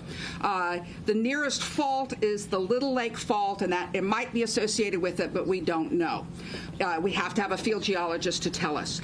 It is is a relatively uninhabited, it's a sparsely inhabited area, so the number of people who would have received damage is much lower. I think we need to check what's happening in Ridgecrest and China Lake. Damage reports do not come here. We are seismologists measuring the movement of the ground. Damage reports go to the Governor's Office of Emergency Services. Rob, can I ask you to come join us? Sure. So Rob Graves is a seismologist with the U.S. Geological Survey and the regional coordinator for Southern California. So, and let me just, so obviously we're here because we had an earthquake to celebrate 4th of July.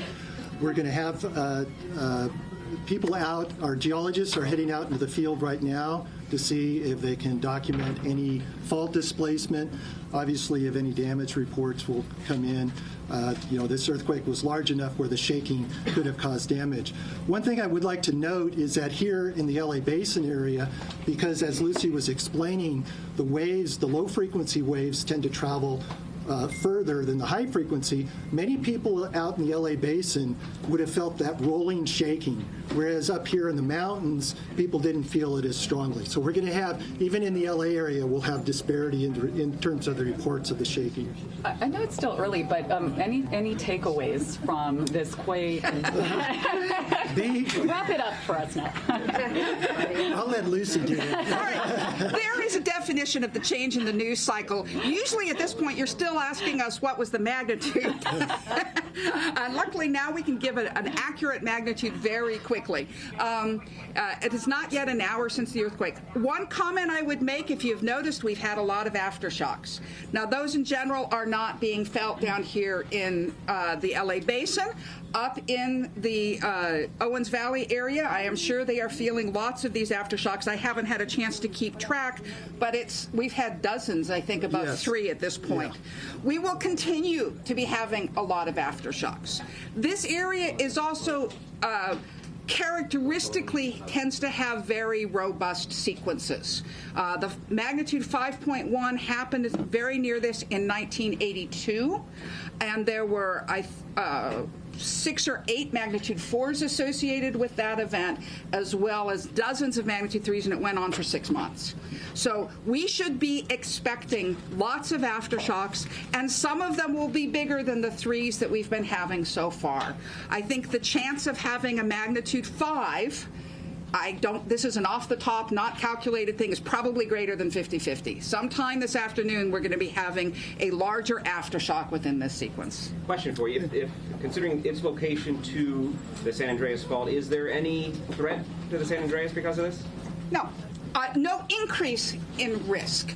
Well, maybe slightly. But we have never seen a foreshock more than 10 kilometers, 6 miles away from its main shock. And this is substantially farther than that to the San Andreas or to the Garlock Fault, which is another large fault capable of big earthquakes. That is significantly closer to this event and would probably have a slightly increased risk on Garlock. But I think the San Andreas is too far away even for this size earthquake. But just keep in mind that the San Andreas is an active fault, and so there is always that risk at play. It doesn't increase the risk. Yes. It also doesn't decrease it. Exactly. Can you describe the activity in that area in the months leading into this quake? We don't have that data right at hand. No swarms? No, nothing. So if you're maybe asking, but we have had a couple of other swarms in other areas of Southern California in recent days. Nothing like that was occurring up in this area in the last couple months. There was a 4.2 just about 30 minutes before the main shock, and that is a classic foreshock. But I know that when I saw that page come through this morning, I went, I haven't seen Searles Valley in a while. Yeah. So, and there is also a slight chance that we could have an event larger than what we're calling the main shock right now. That's about 5% chance for every earthquake. And like any other earthquake, this probably has about a 1 in 20 chance that this is not the largest event within the sequence. Rob, spell your name real quick. R-O-B and last name Graves, Graves. And your title one more time? Sorry. Seismologist with the U.S. Geological Survey. We're getting some feedback from viewers and users of the alert system, and they say that in Los Angeles it did not work. It worked. It was not broadcast on Shake Alert. Yeah. The system worked, but the USGS parameters. Elaborate on how the system operates. And and unfortunately, I don't have the details as to what didn't occur or what didn't work properly. We're looking into that right now. So the system actually did detect the earthquake. It did work in terms of estimating that there was shaking that was going to occur. The signal apparently did not get out. So, the system is still being tested. We're going to have to, figure out what's going on with that. Obviously, we'll have updates later on today. Now, I will also point out the shaking in the Los Angeles region was not strong enough to be damaging in that sense. So, to be clear, the signal was supposed to go out. It should have gone out. Do you know that? I don't know. I want to hesitate before making any definitive statements until I can sort that out exactly. We don't know at this point whether it was. Yeah, this is. All right, the system in the lab worked, so that physically it worked. The Shake Alert LA system was set up with agreements that limited which alerts went out, because we get a lot of false alarms at the lower levels.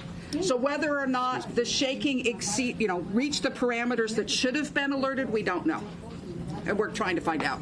But remember, we're not even an hour since the earthquake. Please. Have you heard of any significant damage in the LA area? If there was damage in the LA area, something's really weird. This was not strong shaking in the Los Angeles area. So I would be extremely surprised if that were the case. But besides, damage notifications do not come to Caltech or the U.S. Geological Survey. They go to the Governor's Office of Emergency Services. Should we be preparing for a big one? One should always be preparing for a big one.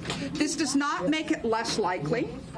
There is about a 1 in 20 chance that this location will be having an even bigger earthquake within the next few days, that we have not yet seen the biggest earthquake of the sequence. It's certain that this area is going to be shaken a lot today, and some of those aftershocks will probably exceed magnitude 5, which means they will become damaging. We do not expect, this is far enough away from the San Andreas that any impact on that system will be minimal. I think this would be a good time to remind you that if you have been experiencing earthquakes for the last 20 years in Southern California, you have been experiencing an extremely quiet time in California history.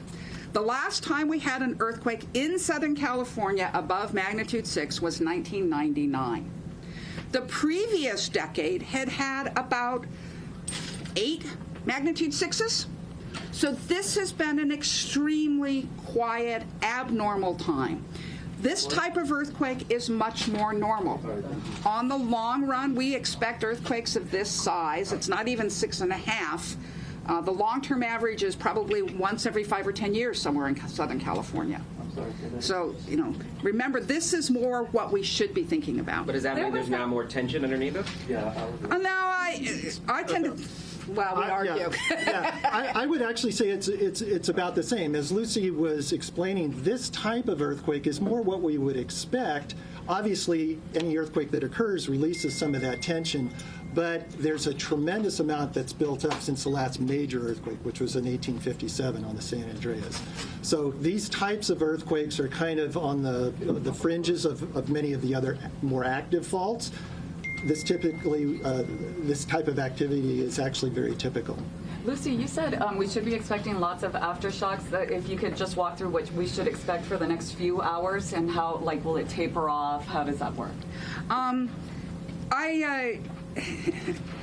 Since I haven't had a chance to even count the number of aftershocks so far, I can't be accurate with this one. An average 6.5. The largest aftershock is about 5.5, and there would be about 10 4.5s and 100 3.5s. I think we have already had probably in excess of 23.5s. So that suggests we're on the high side. This is not generic. This is probably, there's a wide distribution between different sequences. We see factors of 10,000 variation in the productivity of sequences. The generic is the one I just gave you, 1 5.5, 10 4.5s. This seems to be on the high side, the upper 50%, right? So I would expect that there will continue to be magnitude 3s every few minutes, as there have been since this earthquake happened.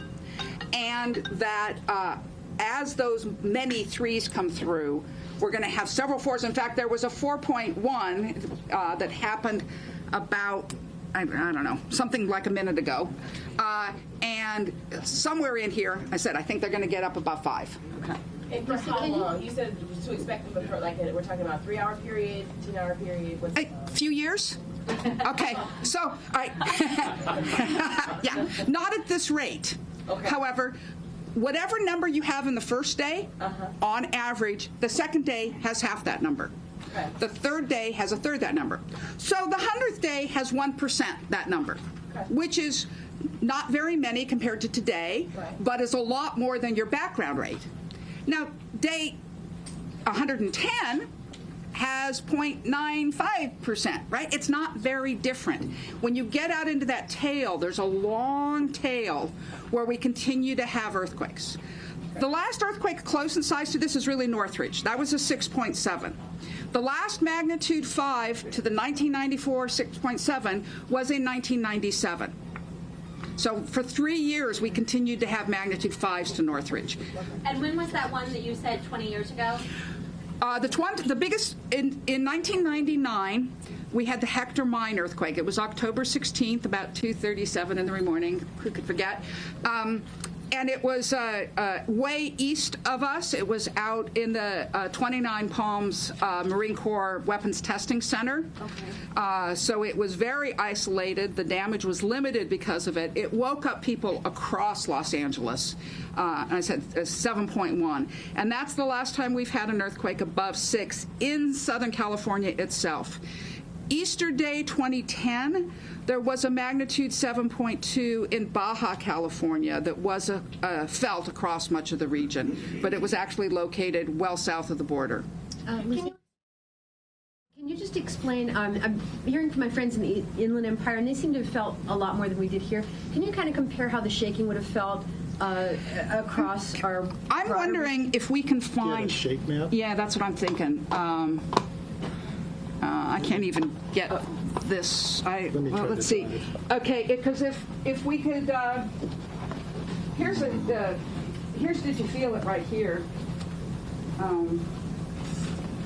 If we can, we don't seem to have our. Let me see. Okay, I will. While you resolve that technical issue, could you describe what the field teams do when they go to look for the? Okay, so an earthquake actually is the movement of one side across the other. Now, like with Northridge, that movement happened in the earth, and the fault stopped before it got to the surface. This size earthquake, we have mapped faults there. It's probably through to the surface. So what they are looking for is a place where one side's moved with respect to the other. So you need something crossing that fault. I mean, you can see the disruption off usually, but sometimes that disruption is just shaking induced. So to be sure that you're seeing fault offset, you need to be sure you see something that got moved. So the first thing they'll go look for are the roads. If there's a road crossing this fault, you'll come along, and then there's the rest of the road. As a guess, at magnitude 6.4, the offset levels are probably 1 to 5 feet, probably a few feet. So that means you come along the curb of a road, it then just moves over, and there's the rest of it a few feet over. If we could ever get this in control, we can bring up some pictures of such things from previous earthquakes. Can you explain to me again what happened with the app? So the app didn't work? We don't know. Okay. Okay. It is. We have just hit an hour after the earthquake. We know that the system worked, but the app has parameters that says don't give a message if it's below this level, and we don't know if this fitted or not because that wasn't decided here. What did you personally think when you started feeling the rolling? Oh, damn, I'm going to have to tell the family not to come over this afternoon. 4th of July canceled. I have a whole pile of food in that refrigerator. Press party. Were you worried at all, or did you know immediately because there was so much rolling that it wasn't that strong here in L.A.? Okay, because of what I felt, it wasn't strong in L.A. I knew it had to be pretty far away. Of course, if it was down in the same distance down south, it might have been in San Diego. However, 30 minutes before it, I had gotten a message of the foreshock, the 4.2, up in this relatively isolated area. So the best guess is that it's at the same location. And that fit with what I was feeling and assumed that that's probably what it was. Can you describe or explain the characteristics of the shock waves and why something, say, in the West Valley could be felt very strongly, but then 5 miles away in Valley Village, nothing? All right. There's a lot of reasons people feel or don't feel what. Are we getting it? Yeah, I can't. Yeah. Technical. I can't see from here. Oh, okay. Yeah, it's really pain getting. All right. That's shake. Excuse me. All right. So there's a lot of reasons you feel what you feel. Here. You want me to? It's there we go. And that's going to be pagers. Seriously? Okay. Okay. The magnitude, the bigger the earthquake, the more energy is produced. Distance, not from the epicenter, but from the fault surface. In this case, there's a 4.2 going on. Yeah. The waves are going to be arriving here in 27 seconds. We probably won't feel You might feel expected intensity 1. Right. Right. See this? Expected intensity 1 means not felt. Oh. And the waves, so the red wave there is the... This is the larger S wave here coming down. So if this had been larger, we would be probably feeling some shaking in 4, 3, 2, 1. Yeah. But there's another 4, right? This is, I think there might have been a dozen 4s so far. Okay, so... Oh, that's not what I want. Let's see if we can look at did you feel it? So we see it by... Here. Yeah. This is the one. No, that's the shake map. Here. Why you feel something? Distance, magnitude, distance from the fault, local soil conditions. If you're in a flat area, you probably have ground beneath you that passes the waves through slowly. It's soil. When the waves move slowly, they still have the same amount of energy. They have to get bigger to carry that same amount of energy. So in a soft soil, we amplify the shaking compared to a hard rock. If you're in Griffith Park, you're probably, you've got nice solid rock, no soil amplification. Where we are right here, thickness of this soil, it's about a factor of 2 amplification compared to being on the hard rock. Downtown LA is about a factor of 5. Now, you can also have even smaller, more localized ones when you have like a river channel. Think about it. If you have a drainage channel coming out of the mountains, that probably used to be a creek. And that creek would have left down soils, and that would have been even softer. Let me see what we've got here. Okay, yeah, you can sort of see it. So almost all of LA, we are coming through as what's about intensity 3. Intensity 3 is noticed by most people inside, often missed by people walking around, felt strongly by people sitting quietly on an upper floor. That describes most of the metropolitan area. So if you were in a car, you almost certainly didn't feel it. If you were walking, you probably didn't feel it. But if you were sitting on your sofa in your living room, like I was, I not only, I'm sorry. I realize you guys are doing this. I was trying to, let's do this again. Most of the Los Angeles area is intensity 3. And intensity 3 means felt by most people inside, much more rarely if you're walking around. Maybe felt pretty strongly on an upper floor where you'd get some extra moving of the building. And that describes most of the Los Angeles area. If you get in really close up to Ridgecrest, you start seeing these much higher intensities that imply there could have been damage in that area. So, but I extremely unlikely that there's any damage outside of Ridgecrest and China Lake. Those two communities, I presume somebody's in there trying to help them. And we don't currently have a lot of reports up where that star is located. That's where the epicenter is. That's just because it's much less densely populated than in the LA region. What reports are you getting?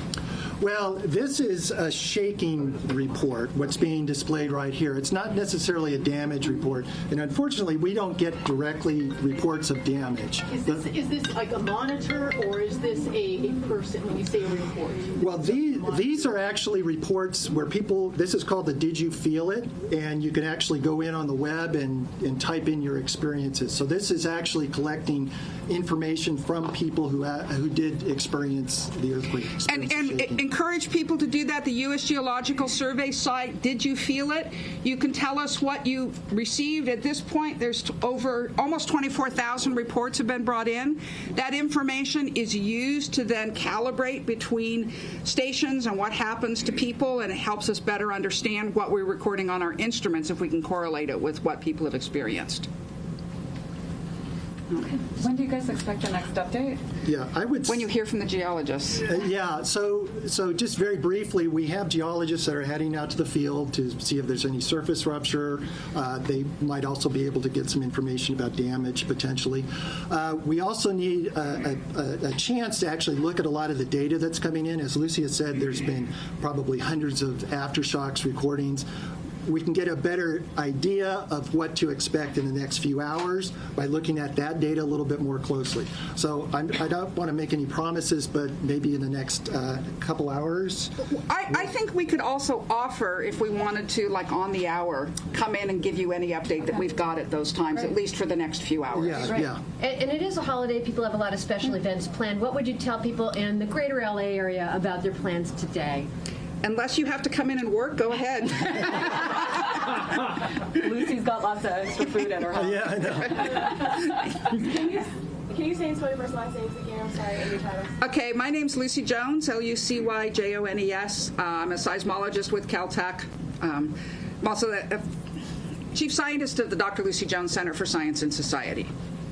And Robert Graves, ROBERT, GRAVES, and I'm a seismologist with the U.S. Geological Survey. Thank you very much. How about we say we come back at 12:30? Yeah, it's 11:45 right now. It's quarter now. So, and then on the half hours, we'll try to come and tell you. Great having you back here. It brings back memories. Yeah. Me too. Yeah. Do you want to take a break and just and get? I'd like to take a break and figure out what's going on. Yeah, because I've been on. As you heard there, Dr. Lucy Jones of Caltech saying this was a 6.4 magnitude earthquake, the largest since 1999 when we had a 7.1. That was 20 years ago. And she said down in Pasadena, it was about 10 seconds long, and there was a shake alert warning about 48 seconds. There's conflicting reports on that. But she did say there's apparently a 50% chance of aftershocks with a 5.0 magnitude. Okay, so when you hear that news, it obviously, you're probably a little bit nervous. One of the reporters out there was also asking, look, a lot of people have events planned. Maybe they're going to the airport, maybe they're traveling, maybe they're going to the parades, want to see the fireworks. What is the best advice going from here? Dr. Lucy Jones, who is our expert here in the Los Angeles area seismologist, said, unless you have to go to work, I would go on with your plans. So that's the good news, despite the fact that she said it's about, what, a 1 in 20 chance that we may feel something much stronger and larger than the 6.4 magnitude earthquake. So right now, though, we do have a report from the AP reports that there are 24 medical and fire incidents after that 6.4 quake near the Ridgecrest area, so they're responding to that. Video right now of a liquor store in Ridgecrest. Right. This video already has thousands of retweets, many people looking at it. It looks like the girl who posted this video said, "This is my father's liquor store near Ridgecrest," which obviously they most likely felt it the most intense, right? The other thing, Lucy Jones, is you just look around at all the damage, you know, all the broken glass, debris.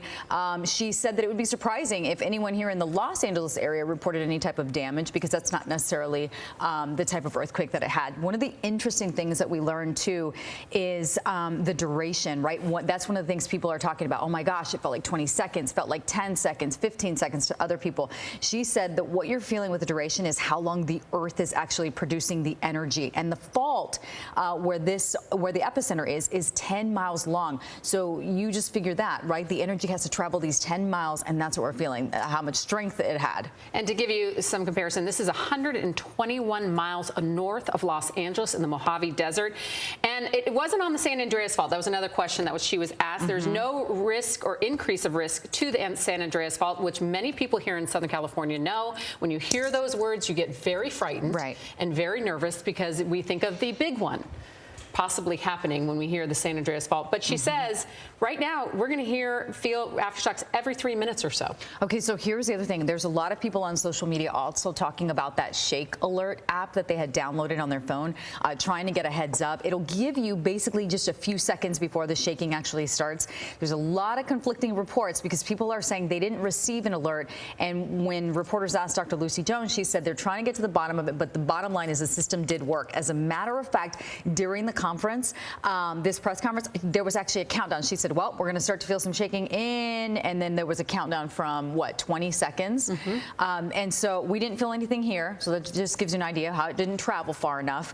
But nonetheless, going back to what do we have in store for later? Well, it's unpredictable, but she did say that it's very possible we're going to feel another earthquake that is going to be stronger, most likely stronger than a 5 magnitude or 6.4. So what you're seeing right now, we just showed you some video from Ridgecrest. We're having everyone's commenting and putting on our Facebook. But the interesting thing she also said, we have had many small earthquakes up until this point. And this is a larger one. We said the last one was 20 years, but she's like, we are due for another large earthquake. And this is a reminder to people to have your ready, set, go bags in your car, in your home.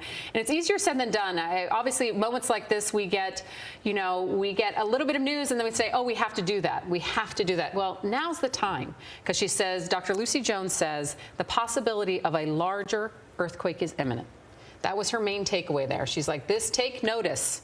But go on with your day, but take notice. Right, go on with your day. And, like she was saying, she has somebody else coming. Right, she had a lot of family coming over. That was the other thing. Just to give you some perspective, we're all human, and she's human too, despite the fact that she gets the call when these things happen. We talk about how she's a seismologist and an expert, but did you hear what she said? As soon as she felt the shaking, she knew right away, just based on what she was feeling, that it had to be far, far away from us, because she did say that it's in an isolated location, 55 miles from Barstow.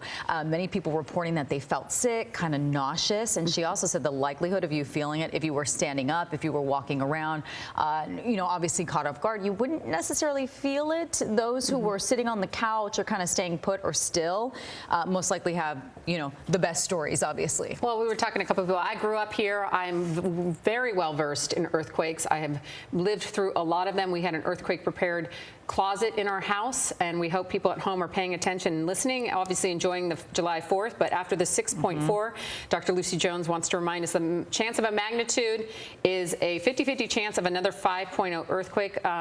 So be prepared. That's our takeaway. And you know what else is also interesting? She referenced that, these earthquakes can happen at any time. We know we talk about the 4th, but remember, in 2010, it happened on Easter Sunday. So everybody was waking up, trying to get around their plans. That was the Baja California quake. I'm sure Hal Eisner remembers that one for sure as well. The epicenter was in the Mexico area, Calexico to be exact. Hey, Hal, you there? Yeah, I'm here. You talk about, we've been here a long time. We've experienced a lot of things. And, we talk about bracing down things that are important. When these happen, obviously, as they hone in on the area where the epicenter was, they're going to look for anybody who was injured. They're going to look for the kind of damage you're looking at on your screen right now in Ridgecrest at a liquor store. But out here, where this rolling impact went really far and wide, from Palm Springs all the way here into L.A., all the way up into Vegas and all around, it was a pretty remarkable feeling. It reminded me of this Northridge quake, and I've told this story before, but I happened to be laying down near a bookcase when the thing hit at 4-something in the morning. The bookcase came down, karate chopped me on my leg, and I passed out. And because of the shock of getting hit by this bookcase, some neighbors came over. They got me too. I was fine. But the bottom line is that you really need to think about the things around you, because you never know when they may come tumbling down on you, and that's really important. Gigi Graciette is out there in the field. Gigi, where are you? What's going on where you are? I'm in Sherman Oaks here in the San Fernando Valley, where everyone I've spoken to so far says they did feel the earthquake here. I'm with Hal and Carol Stallmaster. They were at home in Sherman Oaks. What did it feel like to you? A rolling earthquake. Long, like 30 seconds long. That's what I'm hearing from everybody, that it felt extremely long. Yeah, and it was strictly rolling. Fortunately, it was not a shock. Did you know immediately what it was? Absolutely. What did you do?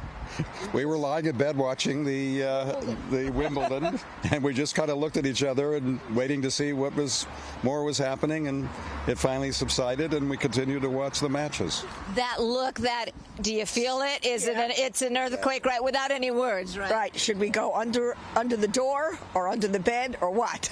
But we just stood there, and I mean, we just kind of relaxed and knew it would be over soon. 6.4 magnitude, about 120, 130 miles from us, near the Ridgecrest area, where they are reporting some damage and a lot of foreshocks and aftershocks also. Oh, yeah. Oh, I would imagine, because we felt it here, major. Are you folks ready for the big one when it does happen? No. Are you going to do anything to get ready now that we've all been reminded? Got to think a little bit more about it, exactly. Lots of water in the house, so that's good. At least you have water and you got your Starbucks coffee, Absolutely. right? Carol and Hal Stallmaster, thank you for stopping to talk to us. Thank you very much. A lot of folks reporting the water in their pool moving, those light fixtures swaying back and forth. It was felt pretty strongly here. And again, like Hal and Carol said, it felt extra long. They said they thought it lasted as long as 30 seconds. But they didn't even get up. So, we're a little blasé about our earthquakes, but it's a reminder to all of us that, again, it's not, when, it's, or rather not if, but when. Reporting live in Sherman Oaks, I'm Gigi Graciette. We'll send it back to you. Right, now is the time. You've all been warned, especially after the fireworks, so to speak, right? Mm-hmm. This afternoon and this morning, this major earthquake, 6.4 magnitude, that we continue to learn about. Remember, we are going to have an update from our seismologist, Dr. Lucy Jones, as well as a couple of the other experts coming up at about 12:30. They said they're going to start to update us every half hour after that. Well, let's go to the epicenter in Ridgecrest. We're going to speak to Balmarie, who has felt it. What did you feel out there? I was actually laying in bed, and I thought my husband was playing a joke on me, just coming and shaking the door and stuff, and I felt a rattle, and then all of a sudden, I thought it was the base over here, the Navy base over here, doing a routine, prep that they usually do, and it was starting to shake, and then it got worse, and then I saw the wall start to sway, and then it got really, really, really bad, and I started to scream. I got hit in the head with an air freshener, and my cat started running around the room, ran into the bedroom, and more things started falling off the dresser and stuff. Then I heard my husband yell in the other room out into the living room, and then other things started falling off. The TV started swaying, the ceiling fans, and we're having one right now. Another aftershock right now underneath us. Well, be safe. Be here. safe, right? Get down we and cover keep your reminding head. people. It's pretty strong. And then all of a sudden I came out because I heard my husband, he's on oxygen. He said he had no air. I come running out through the bedroom door, and I see the hallway completely, everything knocked over. I saw cat cans. I saw books off the bookshelf, washer and dryer door open, cat towers knocked over, the chair knocked over. So I walked in through the thing, made sure his air was on. Then we looked around. I saw some figures off the top of the cabinets. We saw some air freshener things broken.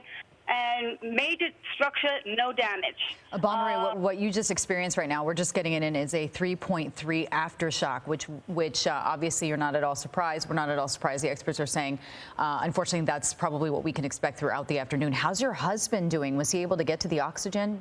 Yes, it came on just when I was going to get him a portable one. It turned back on, the electric came back on, and he got it just in time. Okay, I'm hoping that you guys have contingency plans should you lose power for any reason. Yes, we do. Yes, we do. And a matter of fact, he said to me, we went around. I did take some pictures of the structure, the stuff that knocked the cabinet before I picked some of it up. So, because this is my first. I'm from New York, so. Oh my goodness. Well, Balmery, this is your first, and how are your friends and family in that area? Have you talked to anyone else? Is everyone else okay? No, all my family is back in New York, and so it's just me and my husband out here, and so it's one of my friends at the Tokyo House in Ridgecrest. I understand they got some, if you go to contact them, they got some really awesome pictures of what happened to them. They lost all their bar down there was wiped out and everything. They got pictures of it, was knocked out. They got some really good damage done down there in Ridgecrest, the Tokyo House. Well, we're looking at video right now of a convenience store, and it looks just a mess. So, and you said you felt it was more of a jolt. We felt rolling, motion down here in Los Angeles. We're 121 miles away from me. What you felt was a jolt? Yeah, we're sitting right on top of it, and it was a sudden jolt, and then started rumbling, and then the rattling like crazy, and the walls were just like swaying back and forth, the ceiling fans and the windows, and I mean, if you ever seen a cat run, these cats were taking off in a single direction. Wow. Well, Balmery, we are so glad to hear your voice and that you and your husband are doing okay. I have to ask, though, because we've been telling everybody about these go bags. I mean, how has this changed your perspective? This is your very first quake since moving from New York. Has your perspective changed even? Well, I have one in my car, and my husband always says a credit card and tank of gas, but I'm the type of person that I always get extras of everything, and he always yells at me for, why do you buy extra this, extra that? And I always have mega amounts of food for the animals and lots of water and stuff for us and stuff. And he says, no, you don't need that much, just this credit card and a tank of gas, and that's all we need. Well, Balmery, you're a smart woman, because having grown up here and lived in New York 20 years, and I'm back out here, you need all the preparedness you can get.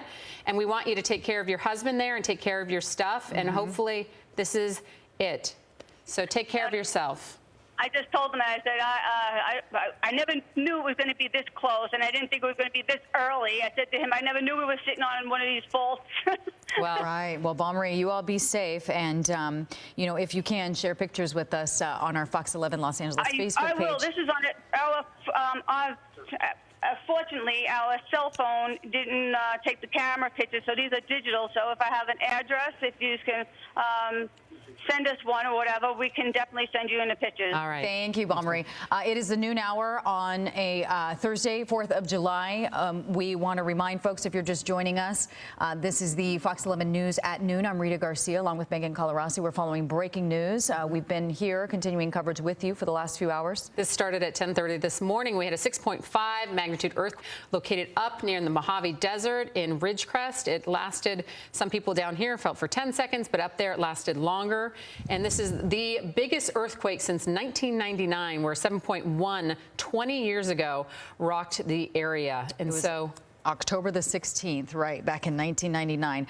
We've been checking in with our seismologist, Robert Graves, and also Dr. Lucy Jones, a very familiar name. She mentioned that what is the best advice she would give to people, since it is a holiday. Many people are moving around, going to parades. There's a Dodger game tonight. People are talking about whether or not they should go see the fireworks. And she said, look, if you don't have to work, you have the day off, you should just enjoy yourselves. But just know going into it that there is a potential and possibility there could be other quakes to follow, potentially stronger. So what she said, there's a 50-50 chance of a magnitude 5 or greater. There's also a 5% chance of a larger earthquake, 1 in 20 chance. But what she wanted to point out, Dr. Lucy Jones wanted to point out to everyone, we have had a series of small quakes, and this is cyclical. The earthquake cycle, if you grew up here, if you know the area, if you live here, you know earthquakes are a common way of life here. But this is cyclical. She said we felt smaller ones for the past couple years. and we're due for big ones. She wants to point out to people we are due for a great one. But she did point out this did not affect the San Andreas Fault, which everyone knows here is the biggest fault line. There's no increased risk to that. But she said there will be aftershocks every few minutes, and the risk of a greater one is imminent. So this brings us up to our point about being prepared. Right, and the experts are on their way to the epicenter now to really take a look at the damage and assess things so that we can go forward and learn from this. I want to remind folks, you are watching KTTV, the Fox 11 News at noon. It's 2 minutes past the hour. Rita Garcia and Megan Colarossi here with you as we continue to talk about this 6.4 earthquake, the largest since we have felt here in Southern California since 1999. And of course, Dr. Lucy Jones also talked about that earthquake that happened Easter 2010 in the morning. So that just goes to show that these can happen whenever. And there's a lot of folks. We have been checking with our reporters all over the Southland. There's a lot of folks who are visiting our area who have never been through this before, saying this was my very first earthquake. The police departments all across the board on, taken to social media to remind folks that now is the time to be prepared. And as we've been saying, people felt this all the way from Phoenix and down to Los Angeles. We're going to go to Sandra Endo, who's in Pasadena, who felt this as well. How's it looking out there, Sandra? Hi, Sandra. Absolutely. Hi. A lot of people starting their 4th of July holiday coming out here, grabbing some coffee. We're on Colorado Boulevard, and you can see a lot of people talking about the earthquake they felt earlier this morning at 10:30, including the workers here at Umami Burger. Let's take a look inside. You can see those giant globes, the light that are here at the restaurant. These were swaying big time when the earthquake happened. And of course, we've been talking about the rolling feeling that a lot of people describe it as, and the duration. Let me bring in the manager here who was you were in the office when you felt it rolling. What was it like for you when it actually hit? It was pretty scary. I mean, it was like that constant reminder of, man, this is real. Like, because, you haven't had one in so long, and it was scary. I ran out to make sure, of course, the staff was okay, but it wasn't too crazy. You were just setting up. I was watching you set up, and you were opening up for this July 4th holiday, getting ready for the crowds here, and you were in that little office, and your workers were describing these globe lights, too, that are hanging from the ceiling. You were describing them as shaking, swaying back and forth? Yeah, that's right. Yeah, they were moving, came out here, and they were still moving right after. And then, I went out to the street to see if anyone else knew, and the people next door were just drinking coffee as if nothing was going on. So yeah, it's kind of hit or miss. People who felt it, people who didn't. And talk about the duration. It felt kind of longer than usual. Yeah, I would say maybe 10, 15 seconds. It felt pretty long, Of course, 10, 15 seconds in an earthquake feels like 30 minutes or something, because it's pretty scary, But it's just that constant reminder that we do live in a dangerous area and that it can happen at any time. And of course, there's the big one that we're all, anticipating. So it was at least relieving that it wasn't the big one, Absolutely. Be prepared. A good reminder and a good thing for business that a lot of these bottles, those liquor bottles we saw up in Ridgecrest falling down at that liquor store, nothing like that happening here in LA, especially around this holiday. So clearly a good reminder. Again, a lot of people talking about, hey, we got to be ready. We got to be prepared. And a lot of people here in Pasadena feeling it or being nonchalant about it. Let's send it back to you guys in the studio. Well, and a lot of people talking about just how long they felt this earthquake. Some people saying it felt 20 seconds, 15, 10 seconds. Dr. Lucy Jones kind of filled it in and gave us some perspective that is basically how long the Earth was producing energy. So that's an interesting perspective. And she said it was very light down here because that shows we were 121 miles away from the epicenter. Let's go to Gina Silva. She's live in Huntington Beach. She was outside, and there's a lot of people partying and getting ready for the festivities. How is it out there, Gina? Yeah, well, everyone's talking about the earthquake. Earlier, it was all about the 4th of July and fireworks and hamburgers, and now it's all about that quake. You guys felt it. Describe it. It was kind of like a rolling motion, pretty strong for us, though. And it kept going and going. It really shook the house. What did you think as this was going on? I wasn't quite sure what to make of it. We have an apartment above our garage, so I kind of thought maybe that they were moving some stuff upstairs. But when it kept going, then I realized it was an earthquake, and I immediately thought about my wife and grandma living inside the house there. Yeah, and what about you, Nicolette? Oh, I was inside the kitchen just trying to prepare food for 4th of July, waiting for family to come. And I started feeling this rolling motion. It almost felt like the house itself was like on the ocean, like just rolling, and I could see everything moving, the chandeliers, and at so any point I did you tried to panic? stay out of the way. I did, because you never know when the big one's going to hit. They talk about the big one all the time, and especially living here for many years in the older house. You never know. Got to be prepared. Right. Are you guys prepared? That's the important thing, because we know we live in earthquake country. Exactly. Sadly, I don't think we're quite as prepared as we should be. I know we should be more prepared. I know we always have like water and stuff set aside so we could just grab it and go, but you never know. Got to try harder. Absolutely. Live in California. Happens This all the one time. was sort of a smooth one, but the ones that are so scary are the ones that are just really like pounding you. Yeah, I don't like the jolting ones. Not at Rolling ones I can take as long as they're not the big one. Yeah. So everyone here is talking about the earthquakes. Yeah. These folks right over here. Hi there. Good afternoon. You felt it, right? Come on over here. Talk to us. We're live on Fox 11. Okay. What was it like? It was like a rolling, like feeling at first that the house, the guy below us was actually moving something, and then it kept going on, and it kept going on.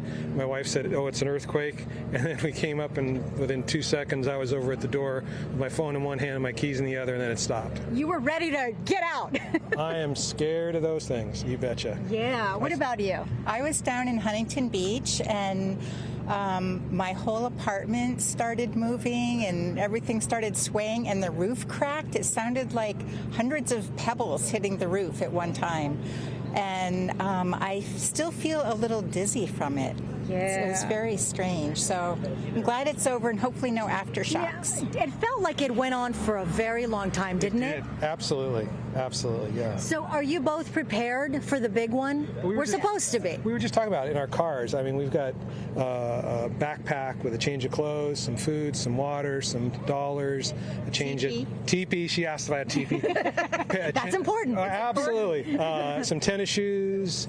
I think Some single dollar bills. Yeah. It's always good to have singles. Yeah, you in gotta case have you cash. can't- but low denomination. So anyway, yeah, we actually do have things in our cars. And you've felt earthquakes before? Yes. Unfortunately, yes. Yes. Yes, there's a trade-off in California, right? Yeah, it's a beautiful state. Yes. We've got the beach, the great weather, but unfortunately, yes, it is earthquake country, and we have to be prepared, and most of us are not. Yeah. Unfortunately, that's true. Yeah. But after the last one, we were determined to make sure we kept that up to date in the car. Yeah. And then at home, we have the same thing, pretty much in a larger scale. Yeah.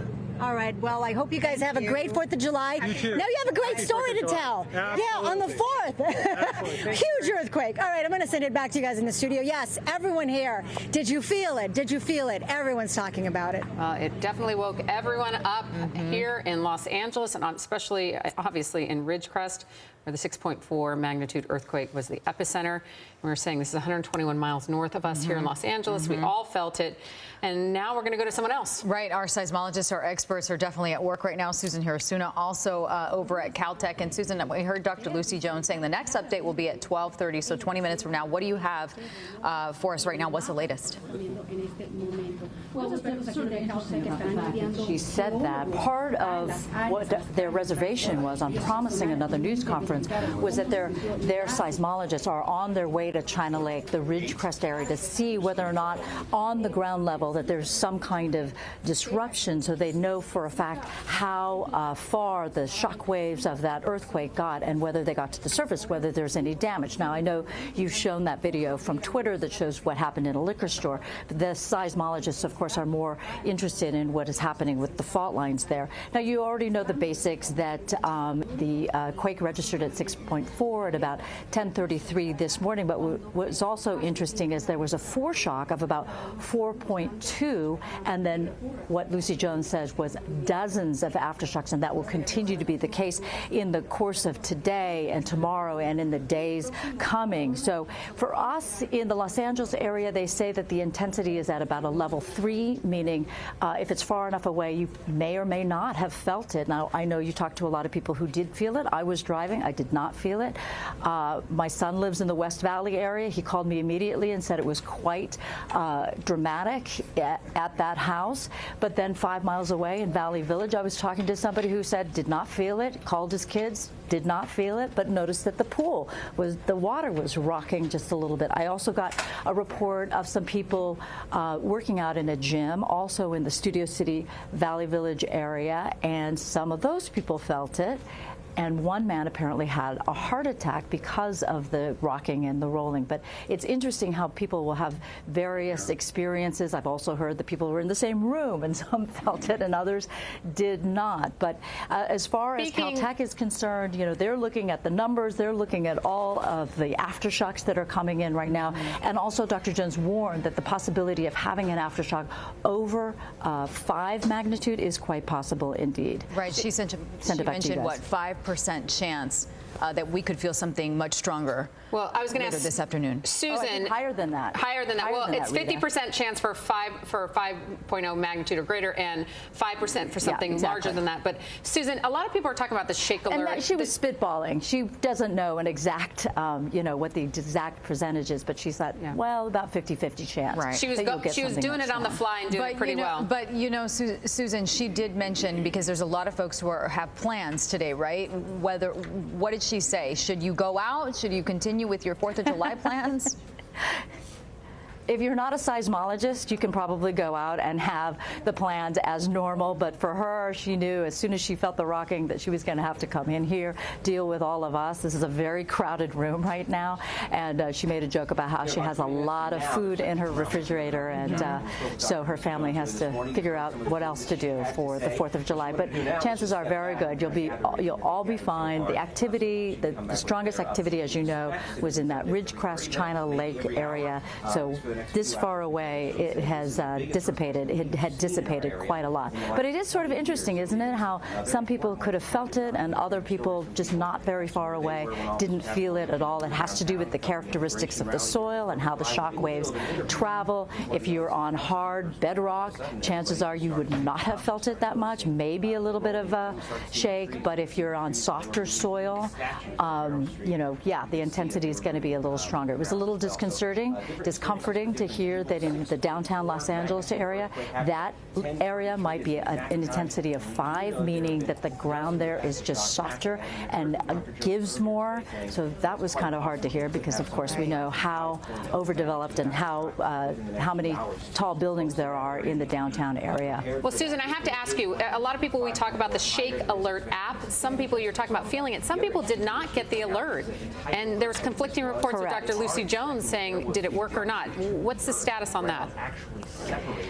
She likes to point out that it's been, at that point when she was talking to us, it had been less than an hour since the shake had actually happened. So there was a lot of information that they don't yet have, and a lot of information that will come once they get to the area, once their seismologists get to China Lake, get to Ridgecrest, and they can look at the ground and what it has done. As far as the shake alert is concerned, they know for a fact that the settings do not send out an alert unless it reaches a certain magnitude. So it's quite possible that in areas of Los Angeles where you are, that it just didn't trigger the shake alert. But they just don't know. They know that it worked here in Pasadena. It worked here for the system. Right. But whether or not that then triggered the alerts that went out to the apps, and depending on where you were, that's what they're trying to figure out. They do not know. They don't have a final answer on that one as yet. Right. The USGS is putting out tweets kind of trying to clear up some of the confusion since people have downloaded this app and they're asking.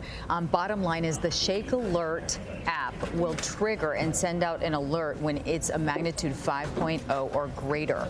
And it looked like shaking from this particular quake, despite the fact that it was a strong one, 6.4, the shaking was at a 4.5. So that may be why people didn't necessarily get that alert. But Susan, during that news conference, we saw that the system was working, right? Because there was a countdown. Dr. Lucy Jones said at one point, well, we're about to feel some shaking, or some folks are. Yeah. Yeah, right, exactly. And the other interesting thing about how far, the greater Los Angeles area is from the epicenter is that you could have gotten a 48-second warning that a quake was coming, that a shake was coming, because it was so far away. But by the time those shock waves get to us here in the Los Angeles area, they've dissipated so much that it probably would not have triggered an alert on your phone or what have you. So that they know they can measure it. They know that it's a 48-second warning, which would be great. But again, if it's not strong enough to really trigger that alert, you're not going to get it. All right, so Dr. Jones just put out a tweet. Let me go ahead and read this for you so that we're all up to speed here as we look at a map of where the epicenter is. She says the Ridgecrest earthquake is having a robust aftershock sequence. There have been 6 magnitude 4 or greater events and looks like a little less than 30 magnitude 3 in the first 90 seconds. So what that means and translates to, this is coming from her social media, that means there will be plenty more aftershocks today, which she has been talking about. But that doesn't mean ruin your plans. It doesn't mean stay indoors. That, you just have to be prepared. As we've been saying, a lot of people, Susan, that we've been talking to and we've been checking with reporters all over is this is the first time they've ever experienced something like this. They're new to the area, maybe they, visiting the area. Nonetheless, it was definitely some fireworks. Yeah, for sure.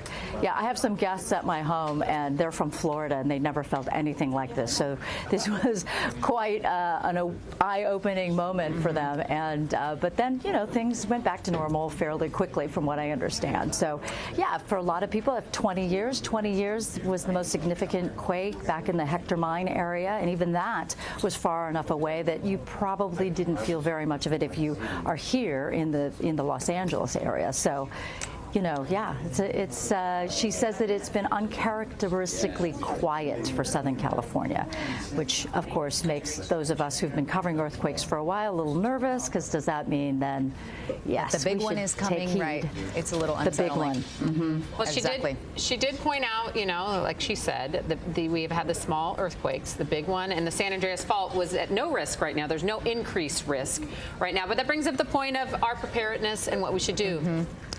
Susan, so just to clarify, Absolutely. Is she going to give an update then at 12:30? So in just a few minutes, less than 15, will she, or has she said? That was the plan, yeah. Absolutely, that was the plan. And the other seismologist here, Rob Graves, was apparently sort of going with the idea that maybe we should wait till we hear back from the seismologists. Now, from here, I don't know where the seismologists are being dispatched, but China Lake is 155 miles from here. So it's going to take them some time to get out there and check out the terrain.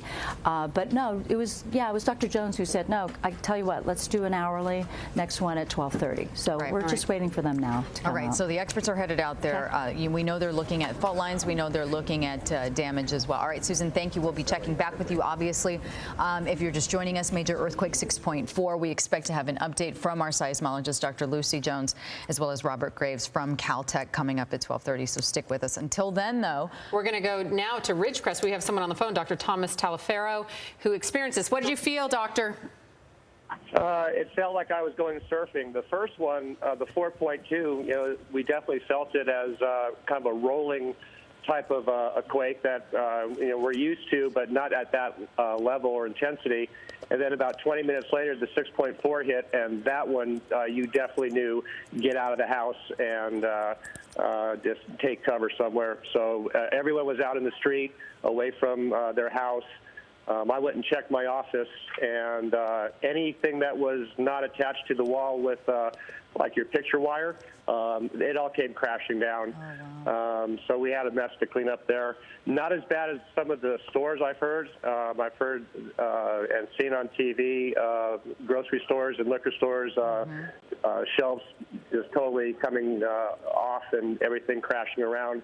We've probably had at least a dozen aftershocks since then. Some of them have been enough to get us out of the house again. We're just ready for the fireworks and ready for it to be over. So, Doctor, I have to ask, have you heard of any reports of injuries in your area? Hopefully you all are all safe. I haven't heard of any injuries. I do know that several commercial places are without power. Several restaurants on the northeast side of town, close to the base, those restaurants lost power. Some housing between the Inyakern Road and China Lake Boulevard, which are the east-west main streets. There's some power out there. I live in between there. I didn't experience the power loss. So we are being advised to turn off gas, because apparently there's several gas leaks in town. Well, this is your first time experience, or how many have you been through up there? Oh, I was in Thousand Oaks during the 1972 one. So I'm from California, but this one was probably as close to being there when I think I was like 10 back then. So This one was a pretty big one. Well, it can definitely rattle you, and we hope you are safe in there and you have your ready, set, go bag ready to go, and hopefully there will be less aftershocks. And you mentioned that there are reported gas leaks, so we'll have to check on that. And as far as electricity, you know, we've been checking in with other folks out there. Doctor, one woman whose husband is on oxygen, so it's obviously a necessity, the power. So you be safe, Dr. Thank you. Thomas, and like you mentioned, you just want to go about your day and watch fireworks. Yeah, now your news chopper was just overhead flying around, and they might want to go check out the Garlock Fault. I'm not a seismologist, but my understanding is the Garlock Fault is the only fault that runs east-west, and that was the kind of feel that I experienced. You know, it might not have been from that fault. No, but, you're pretty close. Dr. Lucy Jones, the expert seismologist, says that's the fault line to watch up there. So you are correct, my friend. And be safe, given the fact that there will be more aftershocks, as you know. Be safe, doctor. Yeah. Thank you. Appreciate you guys. Have a good day. Happy New Year. You too. Excuse me. A little right now. Right. It came in with a bang for you. So happy 4th. Be safe. Okay. Bye-bye. Bye-bye. You know, and did you hear him, how he said, I just want to watch the fireworks? I think a lot of folks are off today. They're kind of, you know, in that relaxed state, enjoying it with their families and just excited for later tonight. So, but the frightening thing that Dr. Lucy Jones did point out, and having grown up here and having experienced earthquakes since the 70s, you sit here, and she said these little ones have been telling us. It's a sign. They've been telling us the big ones have not come, and they will come. It has been 20 years since a 7.1 in 1999, October 18th, you said? Or right, 16th? October 16th is what she said, 1999. But she also said it's been relatively quiet, all these fault lines.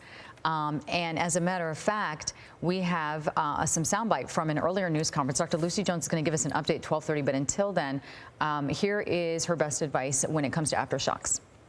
Comment I would make, if you've noticed, we've had a lot of aftershocks. Now, those in general are not being felt down here in the LA Basin. Up in the Owens Valley area, I am sure they are feeling lots of these aftershocks. I haven't had a chance to keep track, but we've had dozens, I think about 3 at this point. We will continue to be having a lot of aftershocks. This area is also characteristically tends to have very robust sequences. The magnitude 5.1 happened very near this in 1982, and there were 6 or 8 magnitude 4s associated with that event, as well as dozens of magnitude 3s, and it went on for 6 months. So we should be expecting lots of aftershocks, and some of them will be bigger than the 3s that we've been having so far. I think the chance of having a magnitude 5, this is an off-the-top, not calculated thing, is probably greater than 50-50. Sometime this afternoon, we're going to be having a larger aftershock within this sequence. Well, that's someone you definitely want to listen to. You just heard Dr. Lucy Jones, who's the preeminent earthquake expert here and across the country and around the world, and you better be prepared. There is a 50% chance for a 5.0 magnitude earthquake or greater, but what she did point out earlier was the duration and how long and what we feel here, because it was a 6.4 and it's over 120 miles north of us. So what we felt here is less, because the duration is how long it's producing energy, how long that quake is producing energy. She said so she would be surprised if there were reports of a lot of damage, like here in the Los Angeles area. And it's interesting to hear people's perspective. She also talked about how, like, if you were walking, or like Susan, who was driving, she didn't necessarily feel anything. But if you're kind of sitting on the couch, then absolutely you're going to feel something. Gigi's got friends in town, too. Let's check in with Gigi in Sherman Oaks. Some of her friends are going back with quite the story to tell, quite the experience. Going back to Pennsylvania. Right. Gigi, what's going on there? They are from Littlestown, Pennsylvania, brothers Clinton and Clifton Biddle. And it's interesting to note because they've been hanging out with us here at the news van, and their phones have been ringing nonstop. As a matter of fact, your mom just texted asking you if you had power, because Fox 43 in Littlestown, Pennsylvania is talking about the earthquake we had here in California. And obviously, there's a lot of concern when folks in Pennsylvania hear earthquake. That's right. They're asking, like, do we have power and all these things. So, and as we're hearing that there are some things going on with, like, water lines and fires and things. So it's pretty crazy. A lot of concern from the folks back home. Yeah, it's interesting to see, like, obviously, like, what LA people have to deal with. Like, we deal with certain storms and severe, weather back home. We're here, earthquakes, and preparing their homes and just making sure that, they're ready for these precautions before they even happen. It's really. And you notice everybody talking about it. We just went into a little small place to get a smoothie, and as I was walking in that restaurant, you would hear people asking other people, did you feel it? That's the big line here. Did you feel it? Exactly, yeah, and we definitely felt it. It basically felt like you were almost like on a boat. It felt like you were like kind of going with the waves. I thought it was the dog that hit my chair, and it basically was just felt like you were moving from side to side.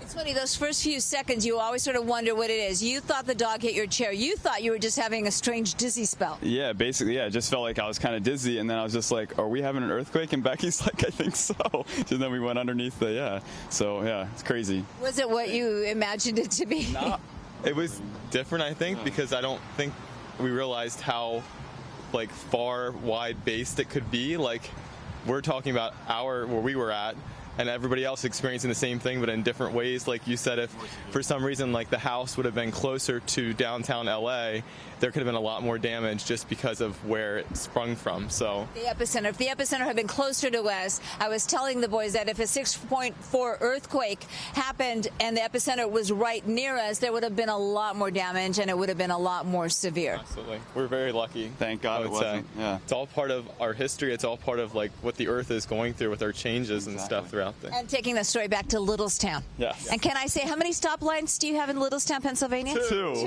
Exactly. Good story to take back. And I know your phones are ringing off the hook. Folks asking, it's an interesting perspective because, we're used to earthquakes, but people out of state, they hear about that and mom is just texting them, are you guys okay? Do you have power? Is there damage? Were you hurt? Because they imagine it much different than it is when it's 120 miles away. Anyway, that's the latest here in Sherman Oaks. We're going to continue talking to folks. A lot of people out and everyone that we've been talking to so far off camera tells us, yes, they felt it. Sending it back to you. Well, all the moms are checking in on us. My mom checked on us. Rita's mom checked on her. Everyone's checking in. The interesting thing here is everyone loves to come visit Los Angeles. And if you grew up here or you lived here a long time, it's a way of life are earthquakes. And speaking of checking in, I want to mention Kern County Fire just put out a tweet 10 minutes ago. So you've got 5 minutes now to alert your family and friends if you know that live in the Ridgecrest area. They're saying another possible earthquake has been predicted within the next 15 minutes in or near Kern County. So again, for people like us who are a lot further away, since this was such an isolated location, we can expect more and more of those aftershocks. Some of them not so strong, but unfortunately, like Dr. Lucy Jones was saying, it is very possible that we're going to be seeing a lot more activity, and it's possible we could see and feel another earthquake that is stronger than this 6.4. But again, Kern County Fire saying another possible earthquake has been predicted within the next 15 minutes in or near Kern County. They tweeted that 11 minutes ago.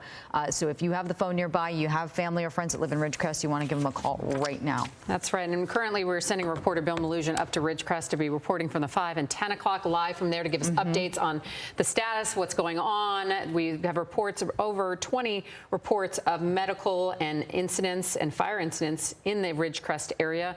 So we're going to be on top of that tonight if you have loved ones up there. And it's a heavily military presence up there.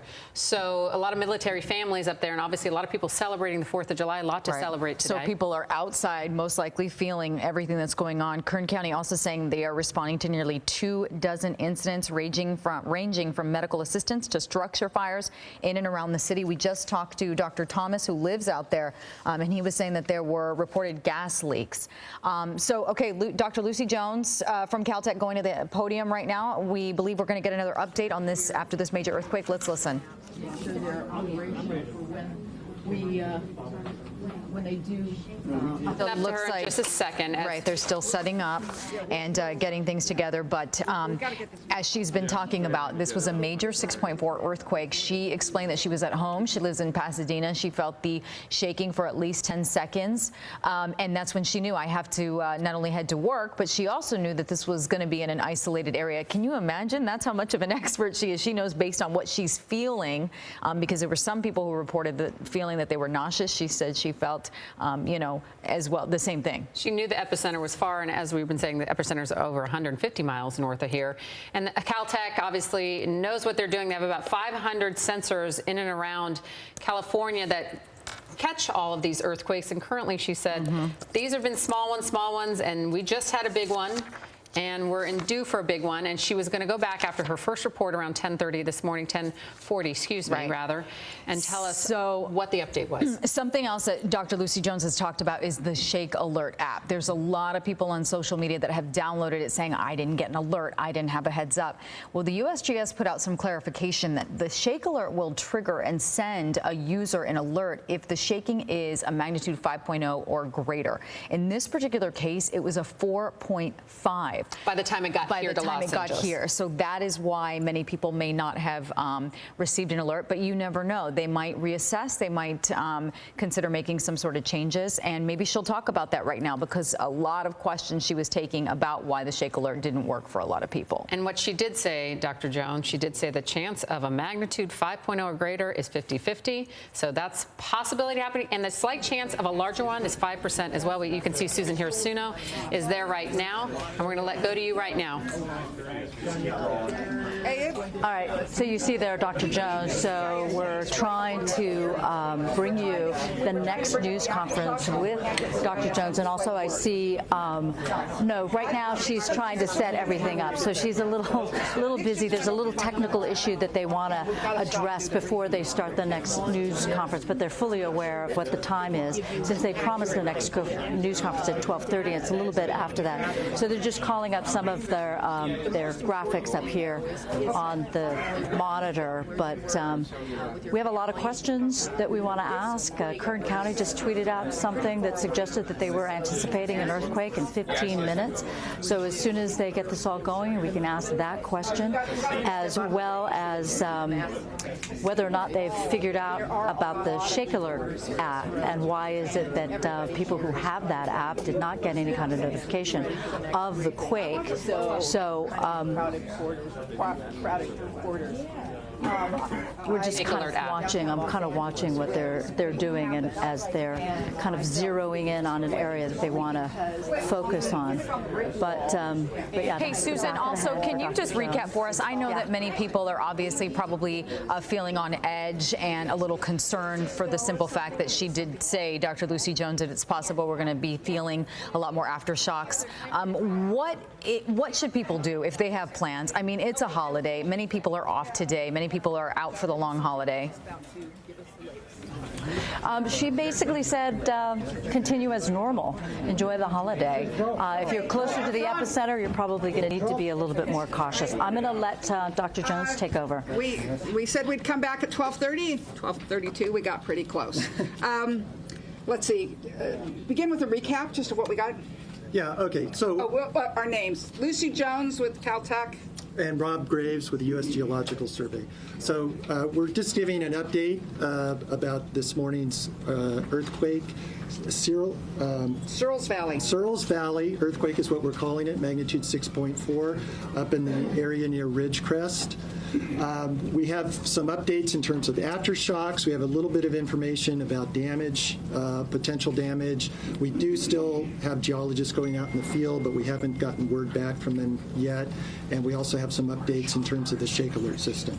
So, Lucy, why don't you start in terms of the activity with seismicity? Okay, so on the aftershocks that we've been recording, so far we have about 30 that are above magnitude 3 and 6 above magnitude 4. Overall, this is a very robust sequence, and on the theory that when you have a lot of earthquakes, you tend to have a lot of earthquakes, we try to estimate the rate of aftershocks from what we're recording. And from that, we have about an 80% chance of at least one magnitude 5, and about a 9% chance that something larger than 6.4 could occur over the next week. That's just saying this is a big sequence, which shouldn't be surprising anybody who's been watching what's been going on for the last 2 hours. We also have locations on some of them, and that's where we were trying to get up this this map here. And it's interesting, it does look like we might be seeing 2 different faults. Okay. If you would do that. So the main shock was actually located in the middle, at that intersection between those two strands. And so we think the main fault was rupturing down towards the southwest, which would have focused the energy towards Ridgecrest. But then there's also a second fault that seems to have been activated going up to the northwest. Again, this area, that's not completely surprising. Look at those little black lines in there. There's a bunch of them. This is an area with a lot of little faults that in a rather complex area moving apart. It does suggest that Ridgecrest was particularly hard hit. We have reports from California Office of Emergency Services that there seem to be a couple of structure fires going on in Ridgecrest, and they're responding to them. There is also a small community called Trona, which is even closer to the ruptures, and it's on a dried lake bed. We do not have any communication with them yet. They would be a place that potentially there's significant damage. And so I said we're seeing at least 2 faults involved. This area is characterized by robust sequences, so we expect to be seeing a lot of earthquakes today, and some of them could be damaging. Probably at least one more will be damaging. Kern County just tweeted something that suggested that they were anticipating a quake in 15 minutes. This tweet came out a little while ago. There is nothing that gives us the time of a particular event. Now, I'm going to tell you I think there will be a magnitude 5 today. I did that on the day of Northridge, and when it happened, people said, "You predicted the earthquake." And I said, "I predict rain in Kauai, too." This is the same situation. When the probabilities are this high, then you can say, yes, there'll probably be a magnitude 5 today, but it's not the time of any particular event. There's nothing. If somebody's giving out a time of a particular event, they're not basing it on science. Okay? That's probably what we've really got about the aftershocks. We said we don't yet have, the geologists haven't yet gotten out, so we don't have a report yet on that. Actually, you could mention we've seen this kind of conjugate behavior. Oh, that's true. Well, and besides, did you just notice 2 aftershocks showed up? I just saw the 2 extra red dots that showed up here. This type of, conjugate behavior is relatively common. Back in 1987, we had 2 magnitude 6s on conjugate faults. The Landers earthquake with Big Bear. Big Bear was a little more separated from it, but was the same type of conjugate feature. The way the stress works, if I'm pushing in this way, I can move out here, or I can move out here. And so those essentially perpendicular, we call it conjugate faulting, is a common feature. And we'll just have to see. We're only 2 hours into this sequence. We'll have to see how it develops. What about the Shake Alert app? Have you gotten any closer to understanding? Yeah, so I can give an update about that. And there's maybe a little bit of misunderstanding or miscommunication. The system actually worked as designed. So an alert was sent out by the U.S. Geological Survey. The app with the City of L.A. is set up with various thresholds. The first threshold is a magnitude 5 earthquake or greater in L.A. County. It will send out an alert. This earthquake was outside of L.A. County, so it didn't satisfy that condition. The other condition is intensity greater than 4. The intensities in LA were 3 and lower. So the app performed as designed. It's just that the intensity levels were below that threshold that it had been set by the app. So the system actually worked as designed. It's something that we need to look into, though, as to whether maybe that threshold should be lowered or adjusted for future. And just to reiterate, though, there was the level of shaking within the city of LA was not damaging. So in that sense, the app was worked as designed. If it had worked as, with the levels set correctly, or they were set correctly, levels set differently. Yes. What would we have seen on the app? What would people have seen? So if, for example, if it had been 3, intensity 3, or then people would have got notification to expect shaking. I don't know the exact wording on the app, but there would have been a significant 45 seconds number, 45 seconds before the shaking actually arrived. So the alert would have worked beautifully in that sense. But again, the shaking levels would not have been damaging. Certainly it would have been great, to kind of know ahead of time. Does it have sound, or is it just like a text? What is it? I'm actually not sure. The threshold is set high enough. It's never gone off on my computer, on my phone, so I'm not completely sure. I think they may be using something. Well, they were going to be using a chiming alert that's used in Japan, but there was some. I'm not sure which one they ended up using. Yeah. And I'm guessing the issue to not lower the levels is simply because you don't want to start getting so many alerts that people don't pay attention when they get them. Right, and this is something that's actually been studied. Could you explain that for people who didn't hear that question? Okay, so just to repeat, the question was, the reason why potentially that the alert level isn't set lower is so that you don't have a large number of alerts with minimal shaking. And that is correct, and this is a subjective judgment. And so in designing the app, you have to make a decision on that. There's actually been a fair amount of research looking into this in other places like Japan and Mexico, and there's some sense that people don't mind getting an alert even if the shaking is not that severe, and which would have been the case here if it had been set to intensity 3. So this is something that maybe we need to, again, maybe needs to be looked at, tweaked on the system. Yes.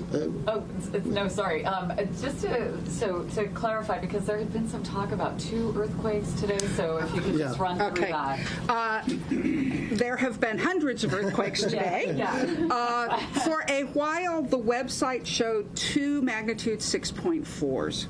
So the way the system works is there's a lot of us recording earthquakes around the world, especially, and we have a system that if somebody else puts up an alert, and there's always the chance that the Great Pasadena earthquake means that we aren't giving out anything, so you want to have somebody else be able to say it if we're not here, and so there's a system to try and negotiate that. There was a warning, we think it was from the Tsunami Warning Center actually, and the timing, usually the system can recognize they're the same earthquake.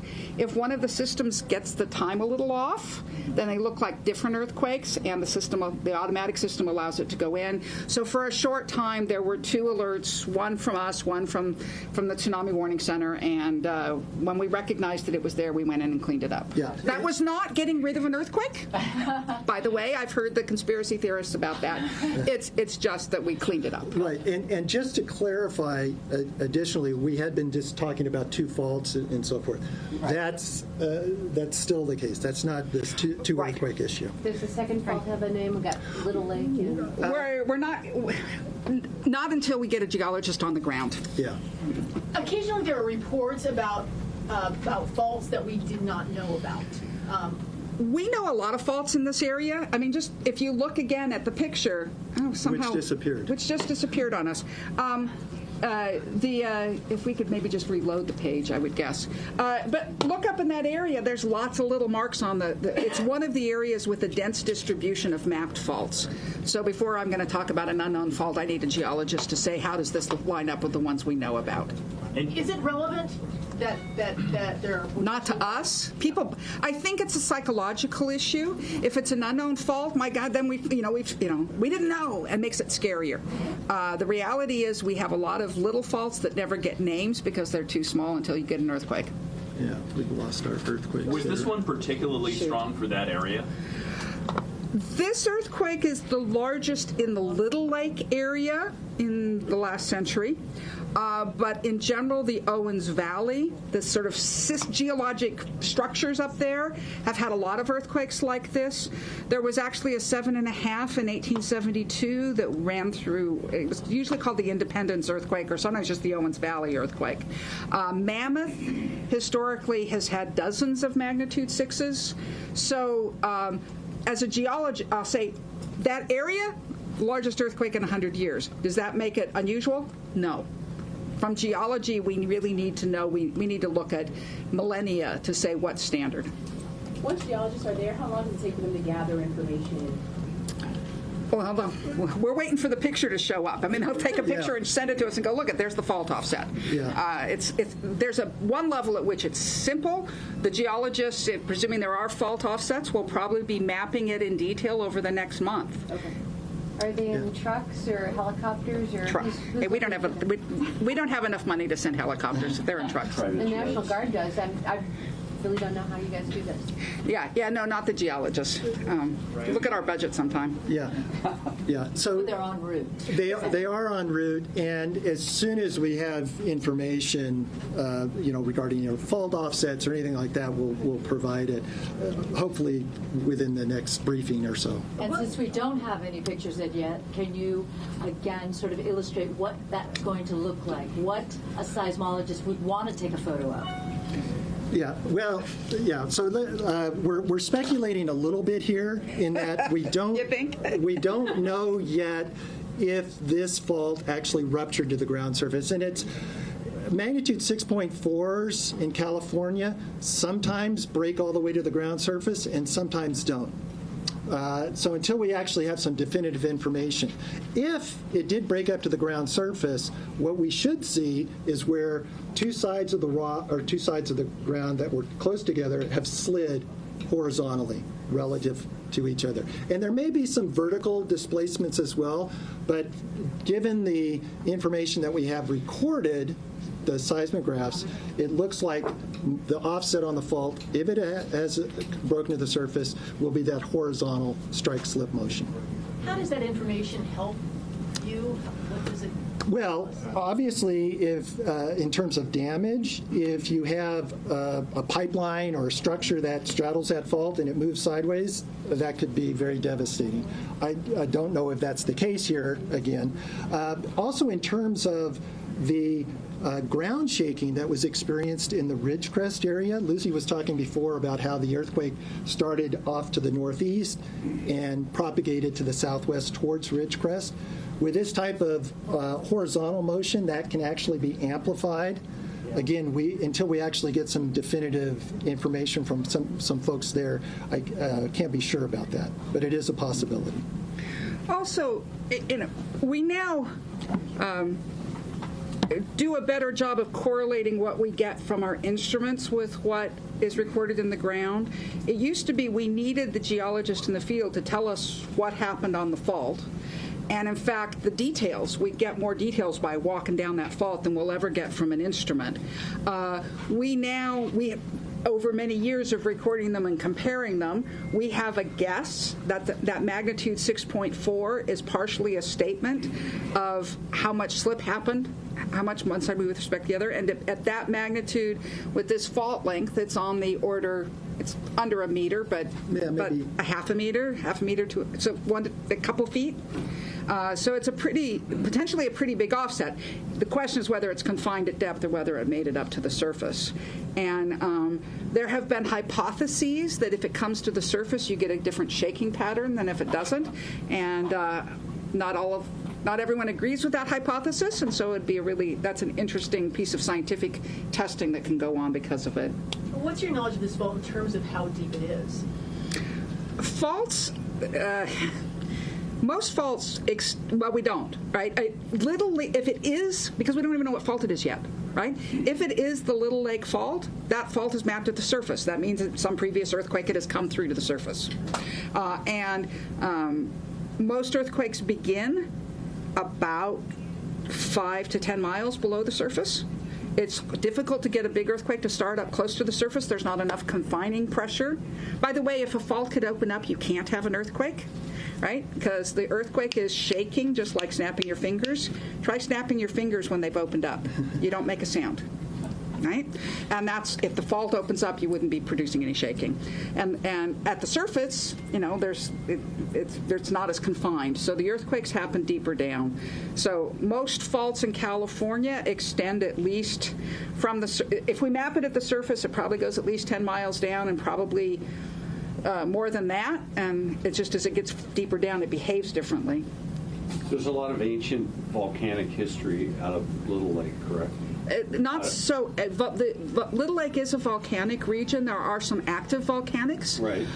There's a cinder cone. Yeah, well, and the China Lake Weapons Center runs a geothermal plant there. So there are there's magma at depth. There's molten rock at depth, which has been used to tap for geothermal energy.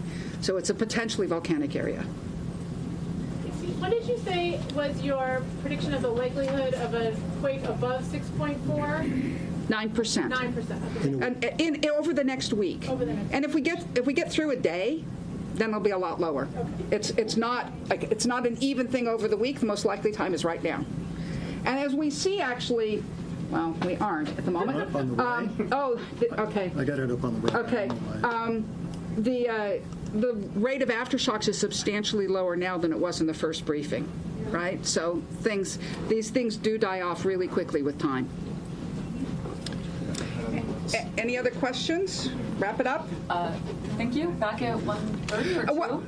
Let's at 2 o'clock at this point. We'll come back and see if we have some more information. Just super quickly, sorry. You mentioned the China Lake Naval Weapons Station, and you've been saying damage is probably highest in the Ridgecrest and China Lake area. Are you hearing of any damage at that Naval Weapons Station? Remember, damage does not get reported to us. Right. We had a phone call with OES, who the only thing they told us was about structure fires in Ridgecrest. Okay, and I heard about a water main break in San Bernardino. Any idea if that's related? That's pathetic. It could be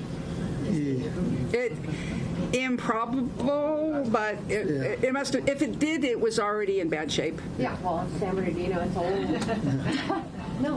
Yeah. No. Yeah. Same here. See you 2 o'clock. Okay, so 2 o'clock. Thank you so much. The Spanish speaker, please. Okay, Joanne. Yeah, they took it over there, but Okay. As a courtesy, better to have her. Yeah, let's move those of us out who aren't Spanish speaking. Much appreciated. Okay, sure. Yes.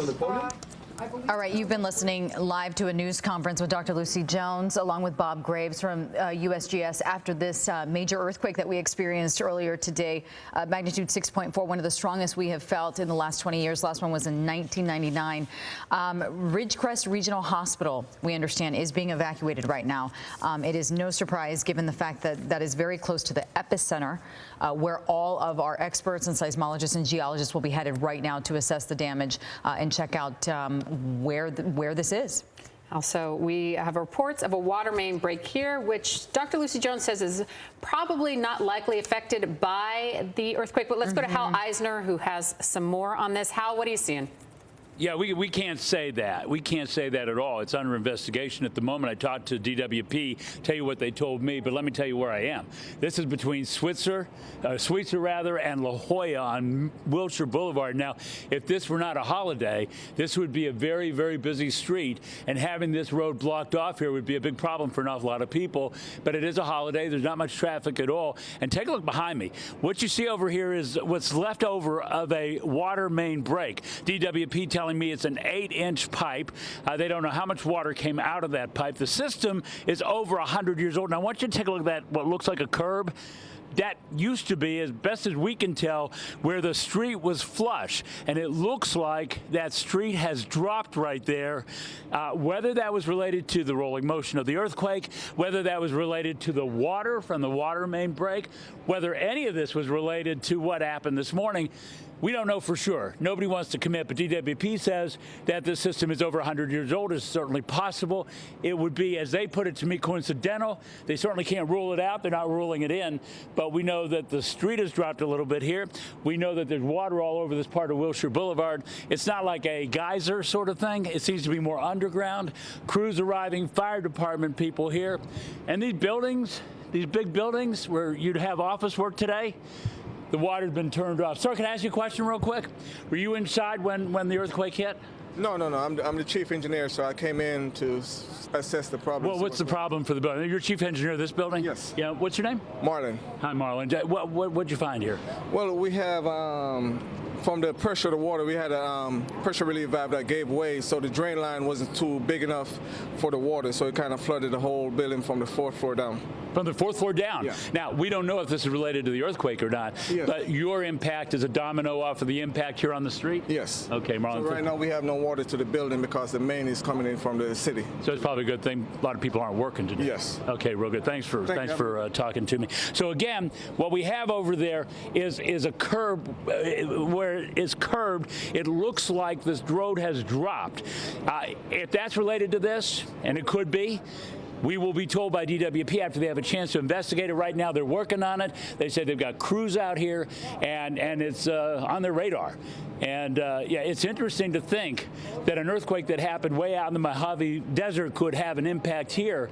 But I remind us that this water system is over 100 years old. It is frequently that we do stories about water main breaks, and that can happen with pipes that are over a century. Back to you in the studio. Right. The epicenter, Hal, is certainly far away in an isolated location. Thank you. As we continue to look at that earthquake tracker and the map on your screen, you know, Dr. Lucy Jones said it's not really all that possible. She would be a little bit surprised if this was related to the earthquake. But look, it is possible. You know, they're old. Like Hal said, it's a 100-year-old pipe.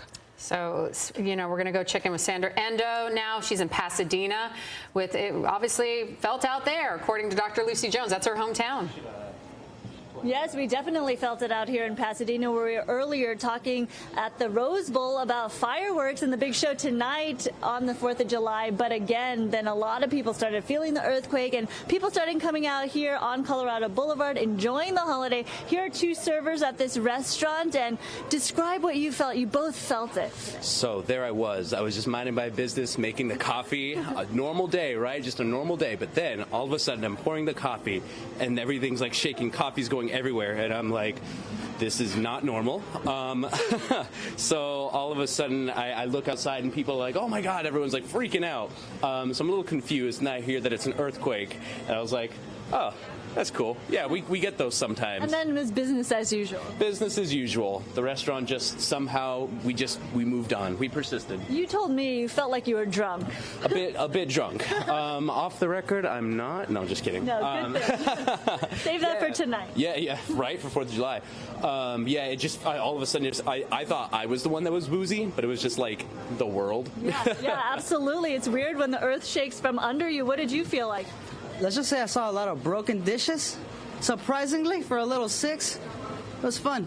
And my bed was shaking, which is kind of crazy. You did not see broken dishes. No, I don't see a broken dish. Well, a little dramatization, you know, a little fun. All right, this is real news here. All right, well, thank you so much. You guys having a little fun with it. And I have to say, an informal poll of people out here enjoying their 4th of July holiday, I feel like it's 50-50. People either felt it or they were just going about their business and totally did not feel a thing. So clearly we will be talking to more people, but you can see the restaurant filling up here, people enjoying this holiday, and there's a lot to talk about today because of that earthquake. We haven't felt a big one like that in like 20 years or so. So clearly something to talk about this holiday. Let's send it back to you guys. All right, Sandra, thank you. And as we approach the top of the hour here, 1 in the afternoon on this Thursday, thank you. We'll be checking back. We want to remind folks you're watching KTTV, Fox 11, special coverage after this major earthquake hit our area, or in an isolated area, I should say, but we have felt it here, 6.4 magnitude. And Dr. Lucy Jones, the preeminent expert on this subject, has said, obviously, there are going to be a lot of aftershocks. There's an 80% chance of a magnitude 5 or greater and a 9% of a 6.4 or larger. But every day it goes down. Let's go to Gigi now. She's in Sherman Oaks. Hi, Gigi. What are you hearing? Hi there. Almost everybody in the San Fernando Valley tells me they felt it. I was just talking to a lady off camera who told me she saw a carrot cake fall off a stand at a restaurant while she was eating. But right now I'm with Ani and Anahit, and they felt the earthquake here in the valley. What did you feel? Well, I was in my room. It was my first time actually when I thought, oh, should I leave my room? Because it was very strong and my walls were just moving. So yeah, by the time I grabbed my laptop and ran out, I just stopped, thankfully. Did you realize it was an earthquake right away? Yes, my bed was shaking, my walls were shaking, so yeah. Were you surprised to learn that it was 120 miles away? I guess, yeah, it's pretty close. Bakersfield is very close, so yeah. Ridgecrest, what about you? You felt it too, Anaid? I did, yeah. I was actually in bed, and then my bed started shaking, so then I just got up and I stood in the middle of my room, and then I looked at my blades, and my blades were moving. It was my first time actually seeing that, after that happens, to see consequences of it, something still, because sometimes when that happens, you're like, maybe I just thought it was it, but I was like, no, I can actually see the consequence of it in my room, and I was thinking, what should I do? It was the first time, again, as Ani said, that if I should leave, but then I thought of the training that we had about not leaving and actually started for the first time thinking what it is that we should do in this kind of situation. Now, are you guys prepared? This is a question I'm asking everybody. Are you prepared for like the big earthquake?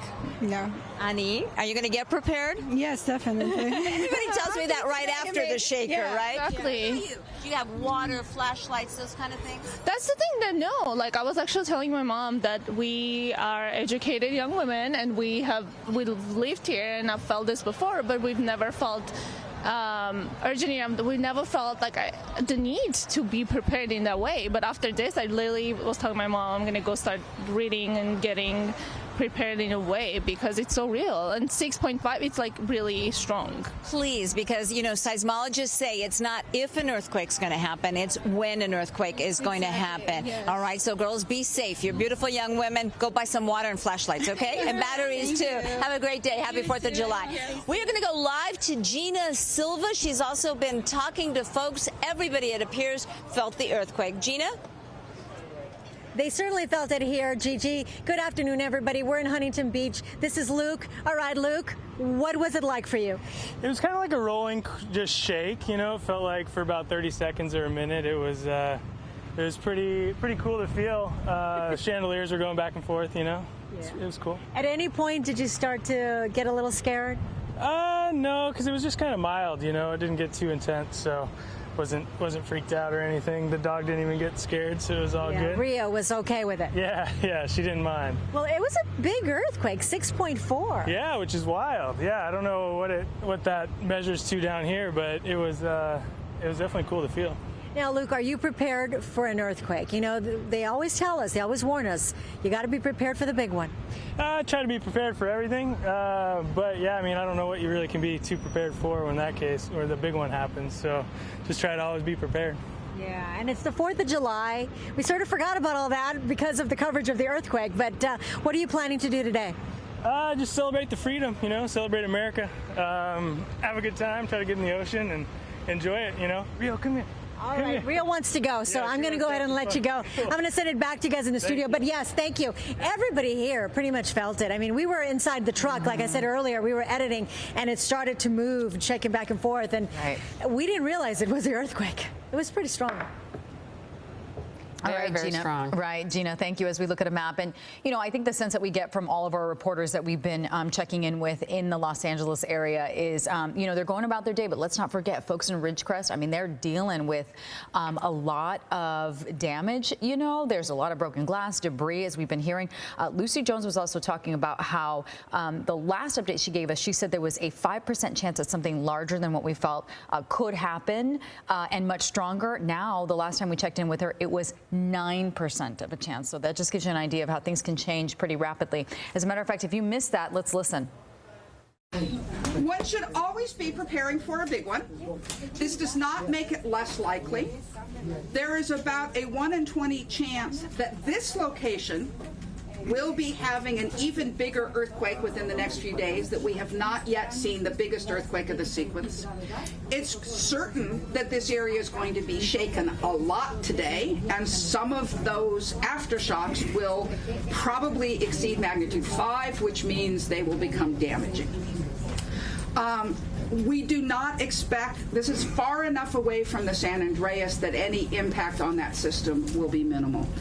I think this would be a good time to remind you that if you have been experiencing earthquakes for the last 20 years in Southern California, you have been experiencing an extremely quiet time in California history.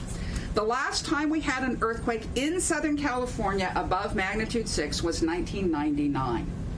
The previous decade had about 8 magnitude 6s. So this has been an extremely quiet, abnormal time. This type of earthquake is much more normal. On the long run, we expect earthquakes of this size. It's not even 6.5. The long-term average is probably once every 5 or 10 years somewhere in Southern California. So, you know, remember, this is more what we should be thinking about. But, you know, bottom line, Dr. Lucy Jones said you should go about your day, go about your plans. It is a holiday. Many people were looking forward to it. But just know that there could be the potential, or will be the potential, for a lot of these aftershocks. San Bernardino also tweeting out Trona. You mentioned Dr. Lucy mentioned Trona, which is the city that's closest to Ridgecrest, where the epicenter of this earthquake. So San Bernardino County put out that buildings and roads have sustained varying degrees of damage. So if you're headed in that area, or if you do have plans to head that way. Well, we have a picture here. This is one of the ripped up roads in Trona. As you can see, you know, major damage out there by the epicenter. We are sending our reporter Bill Malusian up there. He will be reporting live at 5 and 10 tonight with an update. But let's go to Susan Hirasuna, who's at Caltech. And Susan, you know, a lot of people have been talking about Shake Alert LA and how they didn't feel. Why don't you update people why we didn't get alert on Shake Alert LA? That has to do with the settings for Shake Alert LA, specifically LA. So this quake, which is, by the way, now has a name. So this is the Searles Valley quake. So because Searles Valley, or the quake, is not in LA County, so that alone means that it was not going to send out an alert. Now, on top of that, there are thresholds. You're not going to get an alert if the intensity was 3. And for most people in Los Angeles, they felt an earthquake that felt like a magnitude 3, not a magnitude 6.6 or 6.4. And that's the other reason why they now know that the alerts did not go out via that app. So it sort of begs the question, do we need to lower those thresholds? Do you want the thresholds to be lowered so that you're getting more notification on that Shake Alert LA app when 3, an intensity 3 magnitude, is not really damaging? So do you need to know that? And the concern is, of course, that if you continue to get these alerts and you ignore them, then will you pay attention when it finally goes off? And there's a reason to pay attention to the wait time between when you get that alert and when the quake actually hits you where you are. And of course, the closer you are to the quake, the shorter the time that you will get any kind of notification. In the situation here in Los Angeles, if the Shake Alert threshold had been lower, if it was possible for us to get that kind of alert, we would have had as much as 45, 48 seconds to brace ourselves. But again, magnitude 3, not really damaging, not really necessary for you to know that unless you were someplace where perhaps you might lose your balance and fall or something to that regard. Other things that sort of came out of the last news conference was that this is now what they call a conjugate fault earthquake, meaning there were two faults rather that were very close together and were participating in this earthquake.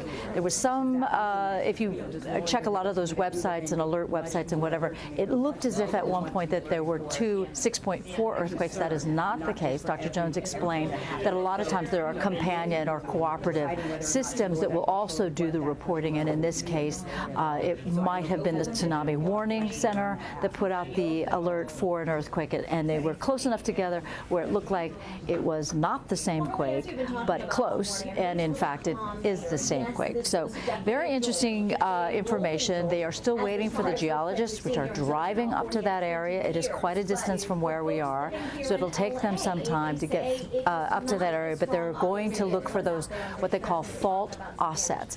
And that is when you're going to see either the rifts that, if there is a photo out now from Trona that sort of suggests that part of a road became cracked or whatever, that might be considered a fault offset. Those are the kinds of things that they're going to be looking for, and then send a photo back so that the seismologists here can take a look and make their assessments on what that meant. But a lot of the information, or rather, let me just say that there is a possibility, a possibility that once the geologists get up to the area, they might not find anything that's a fault offset, and that has to do with the fact that the rupture, that there was no actual rupture to the surface. The shock waves and the intensity might have been significant enough to be rolling out from the epicenter towards us, towards the Los Angeles area, but not enough to reach the surface and create a crack or a rupture.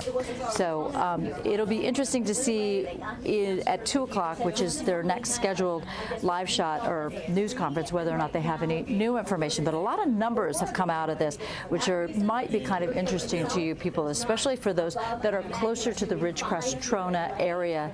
They have already experienced dozens of aftershocks, some of which have been pretty significant, 3s and 4s.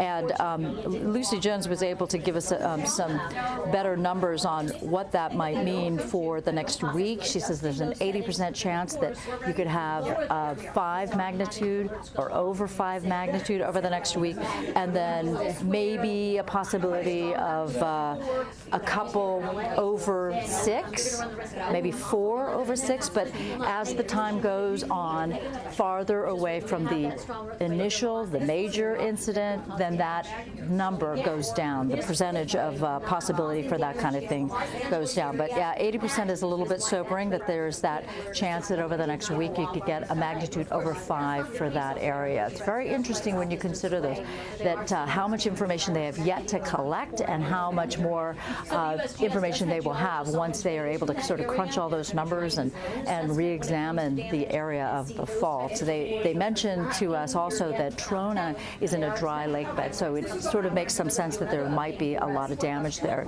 because not only is it the epicenter, but also the mere fact that it was a dry lake bed that could contribute to the soil conditions, which would add to damage. One other thing, because we keep asking about damage and it's hard not to, but the fact of the matter is that the damage is actually reported to the Governor's Office of Emergency Services. So they are happy, Dr. Jones and Dr. Graves are happy to give us as much information that they have, but they're not the collecting, they don't collect the information per se. No one's reporting to them. So that's basically what we have thus far. I'm trying to look over my notes to see if there's anything else. Oh, there's also a Naval Air Weapons Station there. So far, no word, at least to the seismologists here, that there's been any kind of damage. But that also speaks to the fact that there's a lot of another kind of activity, geothermal activity. So whether or not they have a different kind of accommodation for seismic activity, that's the kind of thing that we don't know. But it appears, because there's been no reporting as yet, that area has survived without any damage, that particular special weapons system. All right, Susan, so next update will be in about 46 minutes from now, so we'll be checking back with you, hopefully for some more updates. Right now, we got to get to Hal Eisner. He was checking out a water main break, and at this point, there is no connection to the earthquake. It's possible, but still no confirmation. Hi. They're not going to be able to confirm that for a while because they have to investigate and figure out exactly what happened. Here's what they do know about what happened. The intensity, the most intense part of the earthquake was at 10:33. It was about 20 minutes later, give or take, at about 10:56 that they got a report of a water break here. Is it possible that they are connected? Yes, it is possible, given that time. It's an 8-inch water main. It's over 100 years old, most likely, because most of the system is over 100 years old. You look down there along the street, and we don't know exactly where this break is underground, but you take a look over there, and you can see what looks like a curb, but that's actually where the street looks to have come up. And so is that related to the earthquake? Did the earthquake roll and all of a sudden the pipe broke and maybe the pipe's water coming out exacerbated the underpinnings of the street and that caused for a drop in the street right there? It's possible, but we don't know. And the first word I got from DWP was it was coincidental. Then I sent some pictures and I talked to them a little more, and they said they're going to need to investigate this. It is certainly possible. So this is an area that on a normal day would be busy, really, really busy with a lot of cars, a lot of people. Working in offices and buildings like this one right here. Right now, it's a good thing there weren't a lot of people working in this building, because they tell me, maintenance folks from the building, that water flooded into the building and caused damage for the first 4 floors. To what extent, we don't know. We've asked if we can go in and take a look, but right now they are dealing with firefighters inside who are assessing the situation and their own people assessing the situation. So we know something happened out here in the way of a break of a water main. We know that there's water in the street. We know that there's a street that has dropped what looks like a couple of inches. We know that there's damage into a building here connected to the earthquake. Possible. It's possible. Nobody is saying it's not. We'll have to wait and see. Back to you. All right, thanks so much, Hal.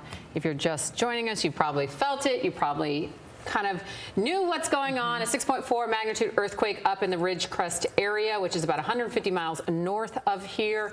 As Susan and our reporters have been reporting, that's a heavily military area up there, military families, and people were going about their day, and a lot of damage up in that area. But we felt it, and it was, registering under a 4.0 down here because of where the magnitude was located, or where the epicenter was located. So, not so much shock here, meaning damage or anything like that, but just felt. So well, and Dr. Lucy Jones also mentioned we are far enough away that she would be surprised if she heard any sort of damage here in the LA County area. I can tell you where there was damage is Trona.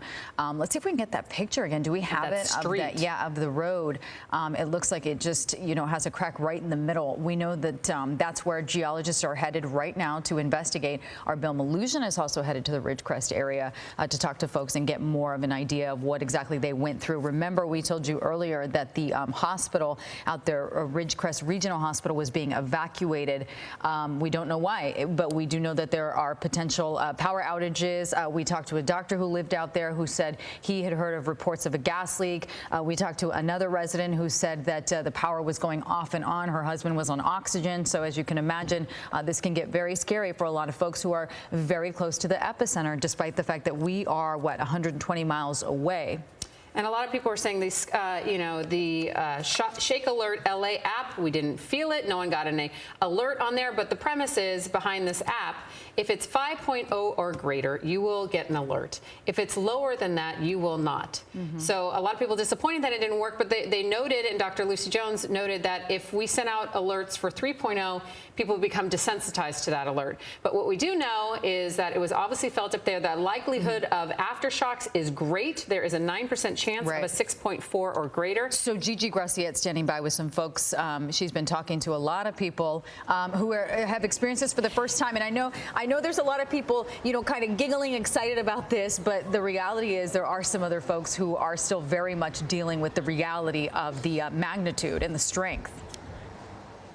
Exactly. It was 120 miles away from here, Sherman Oaks. So here it was felt as a very light earthquake, but a shaker nonetheless. And everybody's got a story. I'm with Roxana and Zion, her husband, and their puppy, Nala.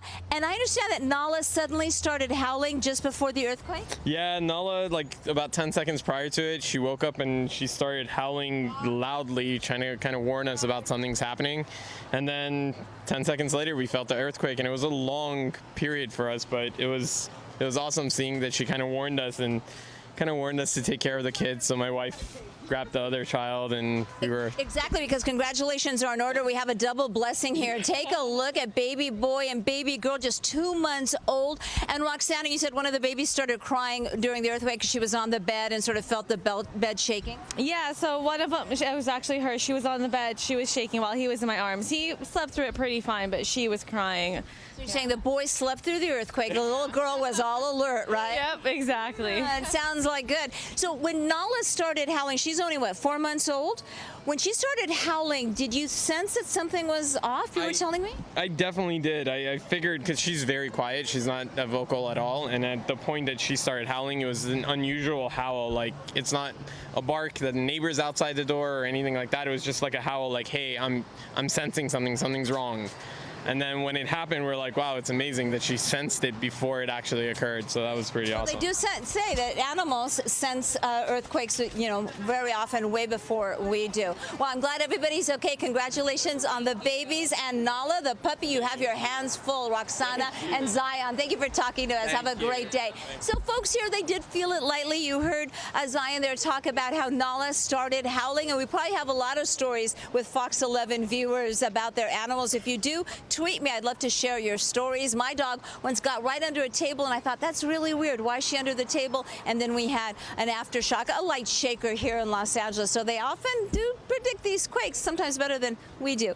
Reporting live in Sherman Oaks, I'm Gigi Graciette. We'll send it back to you. All right, thanks, Gigi. We're just talking about animals. Animals have, very sensitive reaction and can sense things. You were saying your dog, you're at home. Little Rocky was freaking out. LA County Sheriff also warning folks to have those tags on them. All right, let's go to Pasadena, where Sandra Endo is standing by. All right, Sandra, what are you hearing out there? Well, we're hearing kind of a split among people here out in Pasadena enjoying their 4th of July holiday. Some people saying they felt it for sure, others not so much. And let me bring in this couple here who can tell me all about what you felt this morning. How would you describe that, Shaker? Well, I mean, it's my first quake here.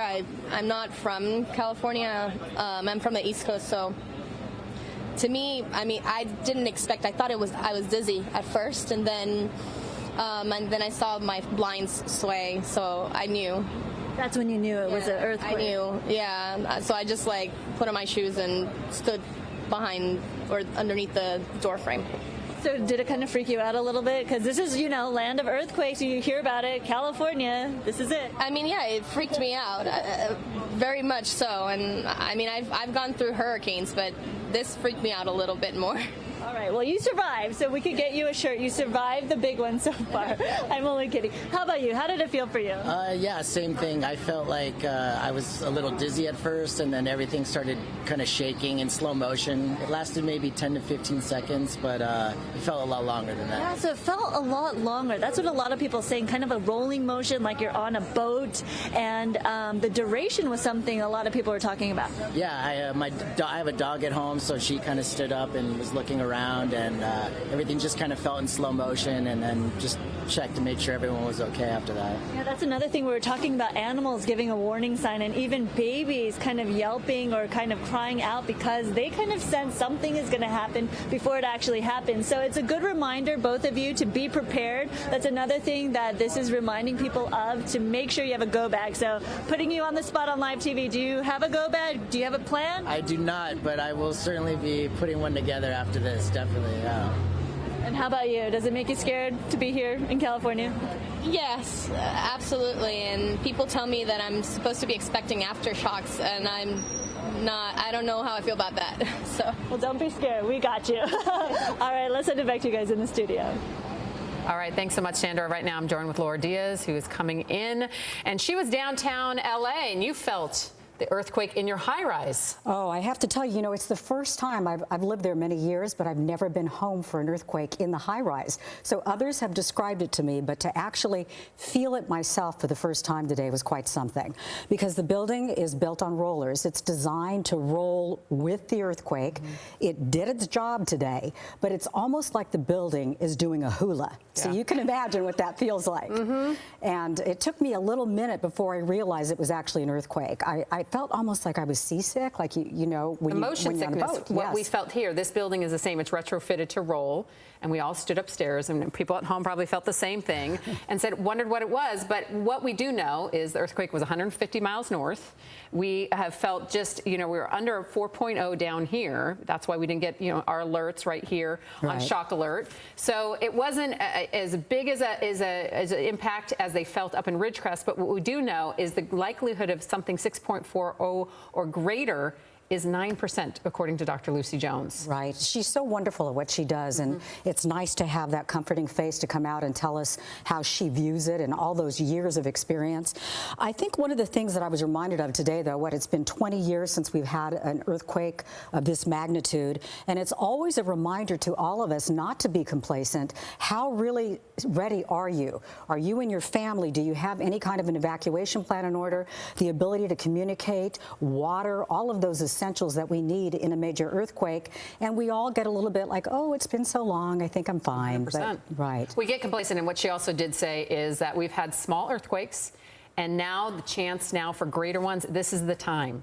And she said it didn't affect the San Andreas Fault, which is big to know for everyone who grew up here. The San Andreas Fault, the fear of the San Andreas Fault is what we grew up with, and you too. And so she said, this is not affected, but you know, this is going to happen. So now let's take a phone right now. We're going to go to Janet, who lives up in Ridgecrest, and her home was heavily damaged. What happened, Janet?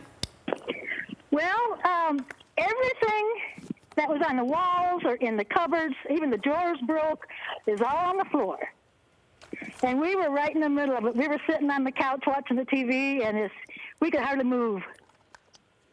You bet you had to move. And was it a big jolt? Because obviously we down here, we're 150 miles south of you, but apparently up there it was a big jolt, and it kept going. How long did you feel it for?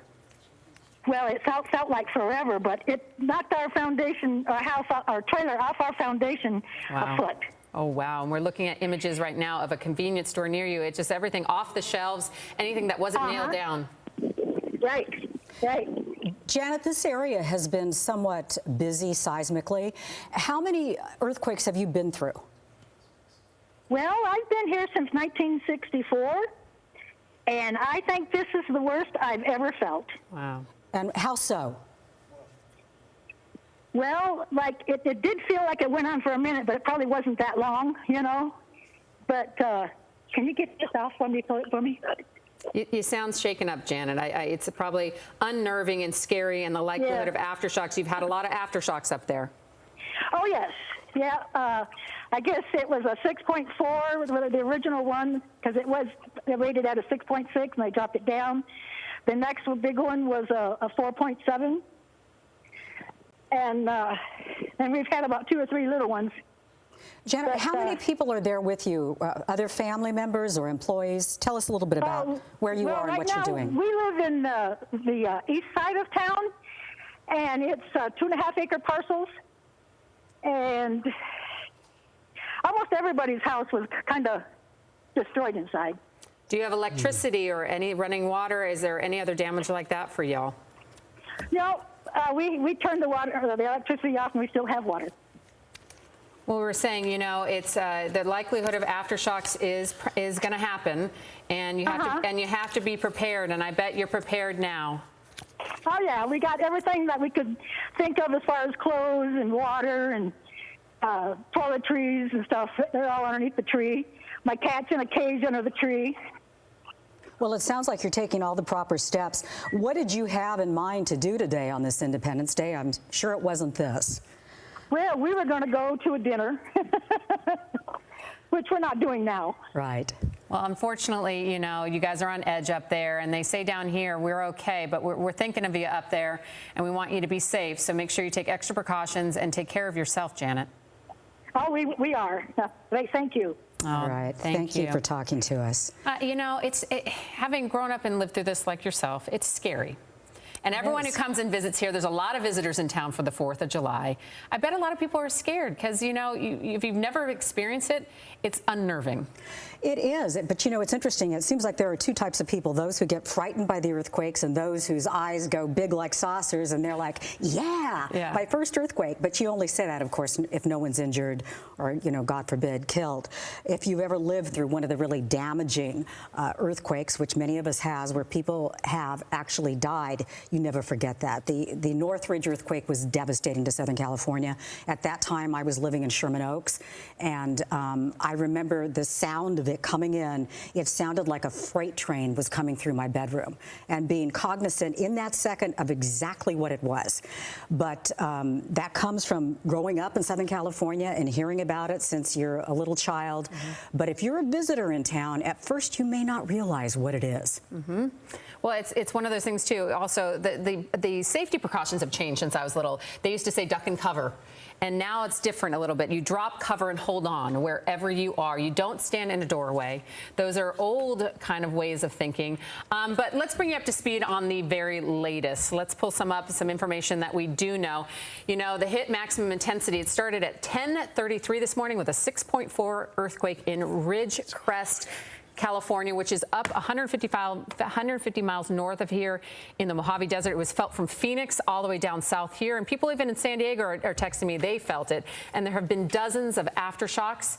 And so social media is going crazy. You can see pictures here. And this is obviously in Ridgecrest.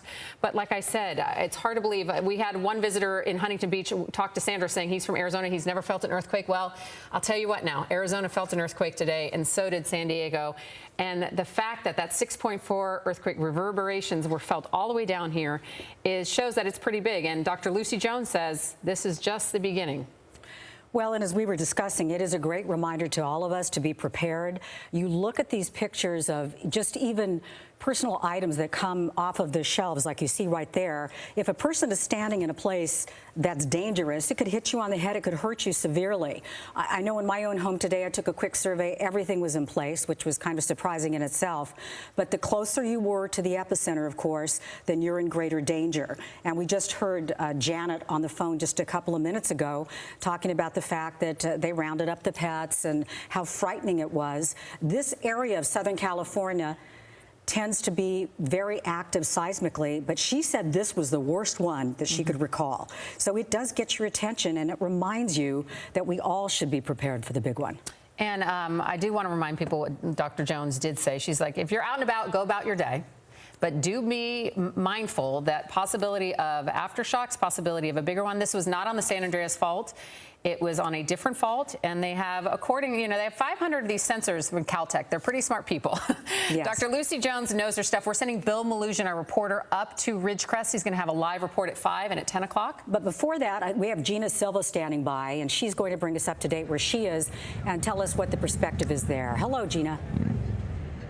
Well, good afternoon, everybody. You're talking about people going about their lives. Take a look here. People are bike riding. They're enjoying the 4th of July here in Huntington Beach. Yes, a lot of people felt the earthquake, and, everyone's talking about it. But again, you got to just keep on going. This is Gabriel? That's right, Gabriel. Gabriel, and where are you from? Long Beach. Long Beach. All right. So where were you? What were you doing? Sitting in my living room, kind of planning on, making plans for today. Pretty much, that was it. And describe what you felt. At first, I felt a little dizzy. I wasn't sure what it was. I thought it was me, but then I had a glass of water, and I saw the water was kind of rocking back and forth, and then I saw the fan light kind of swaying a little bit, so I figured it's probably an earthquake. And it did seem to last longer than, some of the little ones that we've had. Yeah, I mean, it felt like it went on for about at least 30 seconds, but maybe a minute, but it did feel a little long. Yeah. So are you prepared for the big one?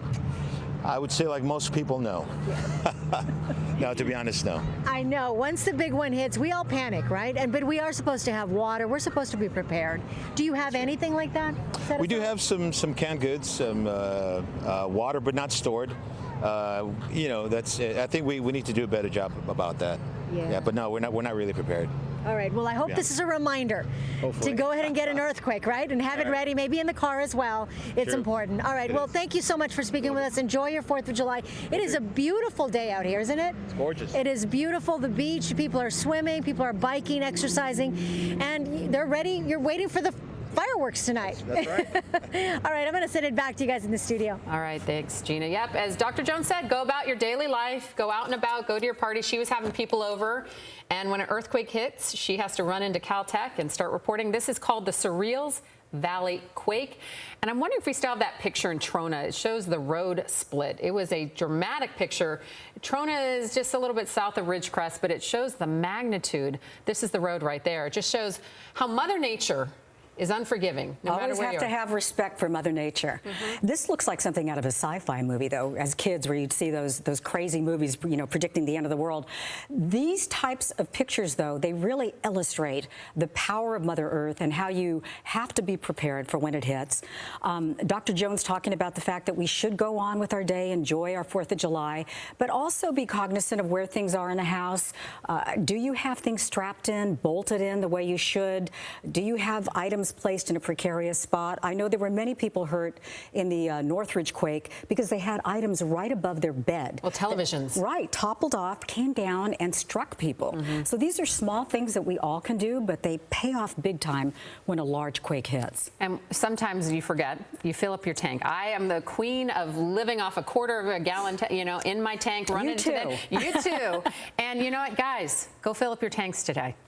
It's a quick reminder. If an earthquake hits, they said the electricity might go down. You can't fill up your tanks. You can't get out of town. If you need to do something, there's an emergency, get somewhere. It's a constant reminder. And as a mother of 2 young little girls and people at home who have families, stock up on extras, waters, flashlights, batteries, and just the bare necessities you need for a couple days or for a week. They actually say 2 weeks on the water because they don't know how long it'll be compromised, at least in the city of LA. That's been the recommendation. So we're going to go out now to Gigi Graciette. She brings us another look at what's going out there. Gigi, what are you hearing from folks? Well, it's definitely the talk of the town. The earthquake felt here in the San Fernando Valley from 120 miles away with the epicenter. This is the Kasabian family, Paul, Anna, David, and Reverend Robin Kasabian from St. Mark's Episcopal Church in Van Nuys. And you were telling me, Reverend Robin, that you felt the earthquake today. You just moved to the San Fernando Valley, too. Yes. Yes, we did. We felt it. We were upstairs, and I said to Paul, this is an earthquake. Had you felt an earthquake before? Oh, yes. 94 and several others growing up here in Southern California. Okay, how about Anna and Davey? Did you know it was an earthquake? When I first felt it, I thought it was just me, but then when I saw my parents and my brother coming down and saying, oh my gosh, it's an earthquake, then I knew that it wasn't just me. Was it a little scary? No, yeah. Yeah, you're more mature than I am because I get scared in earthquakes. What about you, Davey? Well, I was just playing video games with my friends, and then I feel my chair moving, and at first I thought it was like the garage and Mom went to get breakfast or something, but it was an earthquake, and then immediately I just stand up and walk under the door frame, and then I felt that it wasn't that bad, so I just walked downstairs and sat on the couch. Now, was this your first earthquake? No, not really, but it's maybe one of the biggest. One of the biggest earthquakes. How about Paul? Did you realize it was an earthquake right away? I think Robin was the first person to mention it, and it lasted a while. That's what people are telling us. Some people reported feeling it up to 30 seconds. Yeah. I would agree. Which was a long time. Now, are you folks prepared, Reverend Robin? I know you talked to the congregation about being prepared in case of an emergency. Are you prepared? Well, unfortunately, I think in our new home we are not yet prepared. So it's time to restock our emergency supplies and be prepared. Definitely a wake-up call and a reminder that that we live in earthquake country, right? The Kasabian family, thank you very much. I'm glad everybody's okay, and I'm glad you weren't scared. Next time there's an earthquake, I'm going to come to you and hold your hand.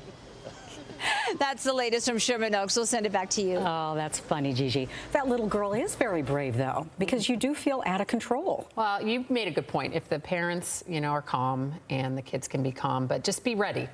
And make them aware. Make little kids aware. I say now, tell your little kids about earthquakes. Tell them how to be prepared because, God forbid something happens to you as the adults, your little ones need to be prepared because we do live in earthquake country.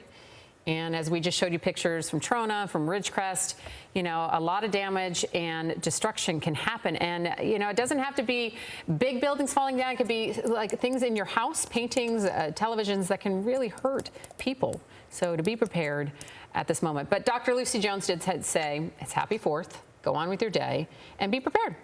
The fireworks started a little bit early today, wouldn't you say, Megan? It woke us all up. I'll tell you, we were all at our editorial meeting, and we were walking out. Everyone's like, have a nice 4th. And then we felt the sway, and we ran down to the newsroom. And at 10:33 this morning, that's 6.4.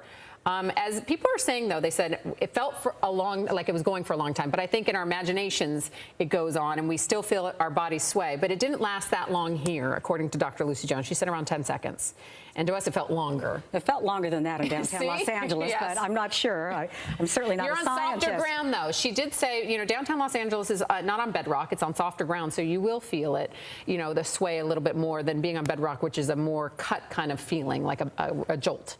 It was swaying where I was, I think, because of the rollers. At one point, though, when I felt like the shaking had stopped, I poked my head out the door, and one of the fellows who works in the building, he had been up on the roof because people like to go up there for 4th of July and watch the fireworks, and so I suspect that he was up there just checking stuff out. Anyway, he popped down, and I said to him, did you feel it? He said, oh, yeah. Oh.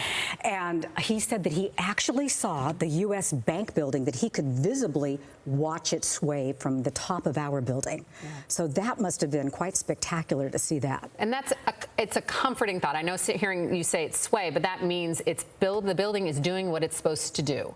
Because, you know, before all these buildings were retrofitted and earthquake safe, you know, a lot of these structures could be heavily damaged, even by a small earthquake like 3.0, what we, according to Dr. Jones, felt down here. That was the 6.4, the duration and how long it's producing its energy. By the time it got here, it was only a 3.0 feeling. And another thing people are talking about is the Shake Alert app. And I have that app, and no one got a notice down here in Los Angeles, specifically the Shake Alert LA. And the reason behind that is anything below a 5.0, we will not get an alert, which there's some controversy about that. Would you want one or would you not? So, but anything under 5.0, you will not get an alert. So a lot of people, conflicting reports on that and how people feel. I do understand what she's saying, though, because if you start alerting people about even the small quakes, pretty soon they're going to be, this is no big deal. When in fact they may have 30 seconds to get someplace to be safer if there's a major, major quake. And we have found that those seconds are so precious. When a quake, you know, above 7, you need every second that you have to get into a safe place. As you lived through 1999, 7.1, when I was here too, devastation 20 years ago. Right. Devastation. And it wasn't just in Northridge. There were people who were absolutely devastated in Santa Monica.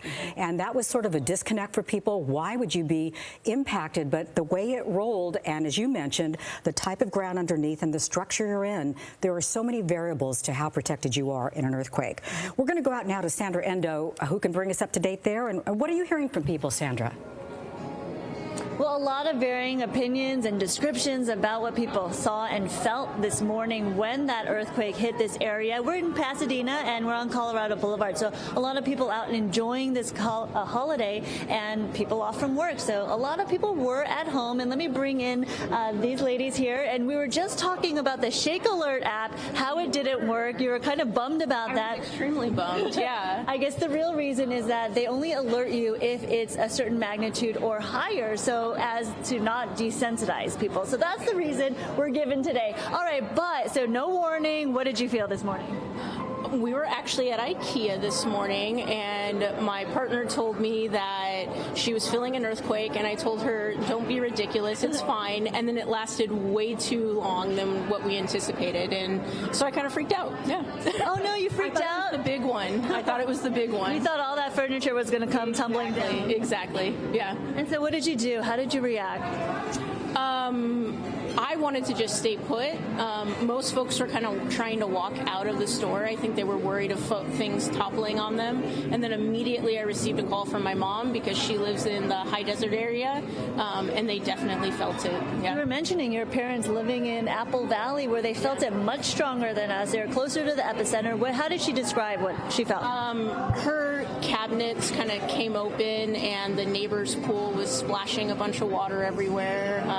We're used to earthquakes, you know, lived here all our lives, but it definitely kind of puts you in an awkward position when it happens. I think the big thing was that the duration of it was long enough for people to realize, hey, it's actually an earthquake. Oh yeah, absolutely. I remember the Landers earthquake being more of a rolling motion, and that's kind of what I was anticipating when I felt it. Yeah. All right, last question. Are you ready? Are you prepared with a go bag and all that, or is this kind of a big reminder? I have an earthquake bag at home, but not in my car, and so that's the next step, to put it in my car. Yeah. All right, thank you so much for sharing. That is the latest from here. Let's send it back to you guys for now. All right, thanks, Sandra. We're getting news that we're going to have an update from the Kern County officials on the status of what's going on up there. But currently, what we do know, over 20 fire and medical incidents near the Ridgecrest area. And so far, no reports. We haven't gotten any word, which hopefully we'll get an update in Kern County of anybody hurt or injured. It's still very preliminary, but that's the great news to report, that as far as we know at this hour, at 1:43, no one hurt, no one dead. There doesn't seem to be any substantial damage. We do know that Ridgecrest Regional Hospital was evacuated, and you can only imagine if you're sick, you're in a hospital bed, and then you have to be evacuated. So, you know, hats off to all the good folks working there today trying to help these patients get to a safer place and for doing this work on a holiday. But it started with a rolling motion today, at least where I was in downtown Los Angeles. And at first, I mentioned to you, Megan, I wasn't sure what it was. I felt almost seasick because of the rolling quality, but I live in a high-rise. As you pointed out earlier, that's the building doing its job. That's the retrofitting, that's the infrastructure, that's the engineering sort of magic, if you will, that now exists in Southern California in the newer buildings. Let's bring everyone up to speed as far, here's what we know. Here's what happened. At 10:33 this morning, a 6.4 earthquake shook about 150 miles north of here in the Mojave Desert area. Everywhere from Phoenix down to Los Angeles, even to San Diego, has felt this earthquake. Down here is around a 3.0, according to Dr. Lucy Jones. And the likelihood of aftershocks, we've had many. She said we're going to have them every few minutes. And aftershocks, and the likelihood of a 6.4 or larger is 9%, and that goes down every day for the next week. So we're going to continue to monitor that. They're going to have an update in the Kern County area to tell us if there's anything going on there. But the good news, Laura, as we said, this wasn't on the San Andreas Fault. And as you know, what does the San Andreas Fault mean? Well, first of all, it extends through so much of the state, but I think that has been kind of the frightening thought that we're raised with here in Southern California. Whenever you hear about the San Andreas, your heart skips a beat because we've been trained to think that that will trigger the big one, when in fact we have faults throughout the state, and we never know how they might combine and trigger something greater. But we're going to go to that news conference now. This is Kern County Fire bringing us up to date. Let's listen in. Thoughts are elevated whenever we have an earthquake and it's in the vicinity of Lake Isabella Dam. And we've reached out to the Army Corps, and they're assessing the dam now. But we feel like they're actively reconnaissance is taking place on that situation right now. Or later. As of now, we don't know of any issues. Do you want to mention anything about the phone lines? We also heard some information about that the phones and radios. A bit of difficulty with the audio yet, so we're going to wait until we can get it to a level where we can hear it better. But Megan, we've been waiting for this news conference because we don't have any official tallies yet. We're hoping that all is well. And he was saying so far what we could hear, that they don't have any reports yet of anything, but they're still out there and assessing the damage, assessing if there's any injuries, and, seeing what's going on out there. And as we've shown, even as far south as Trona, roads are damaged, structures are damaged. They've evacuated the hospital out there. And that's a heavily military family area. There's a lot of military folks out there and celebrating probably the July 4th. A lot to be grateful for today. There is a base in Barstow. My Uncle Jack was actually stationed there for a while when I was a kid, and we stayed there for a couple of weeks. But also something important to point out, too, California City, big retirement area. So we don't know those who are elderly who live in this area, if they are able to get to safer ground. They must have been so very frightened. So all of this can take a little bit of time until we can get the emergency crews out to check on people. And we're still very, very early into this, Megan. We will be getting information all day. Well, the silver lining in all this is it is a holiday, so getting out there, the access and people on the roads, hopefully won't be as heavy for people to get out there. And as we said earlier, we're sending Bill Malusian, our reporter, up there for the live at 5 and 10 to bring us up to speed on what is going on out there, to hear from loved ones, because people from down here have a lot of loved ones up there and are very concerned, because if we felt it there, and we've been talking to people up in Ridgecrest all morning long, it was a jolt. It was something that shook, paintings off the wall, anything that wasn't strapped down, as we see in these convenience store pictures, anything. And when you feel that kind of a jolt, it is frightening. It's frightening, and I think it's also the lack of control. There are a number of questions that go through your mind. Is this the big one? Am I in a safe place? And of course, if you've got a family or other members around you at that point, you want to make sure everybody's secure, your pets. All of these ideas are going through your head as you're trying to get to a safe place. So I think that we've been talking about it. You can't underscore it enough. It is a reminder to all of us to be prepared. I think the communication system is something key that people forget about. Can you communicate with the people you need to get to? You have small children. What do you have in place to be able to speak to your daughters? Well, we always say we have extra chargers in our purses, so their phone is always extra charged. We have a meeting place if I can't get home in the area with my kids are at school, and we have a meeting spot outside the school, and I have a support of family. But the other thing that you need to have in the car: water, flashlights, batteries, extra set of clothes. You said how many weeks of water? 2 weeks. 2 weeks, they say. Not in the necessarily city in of the LA. car, but in the house, in the city of LA. Because if these our main lines, our water lines are hundreds years old.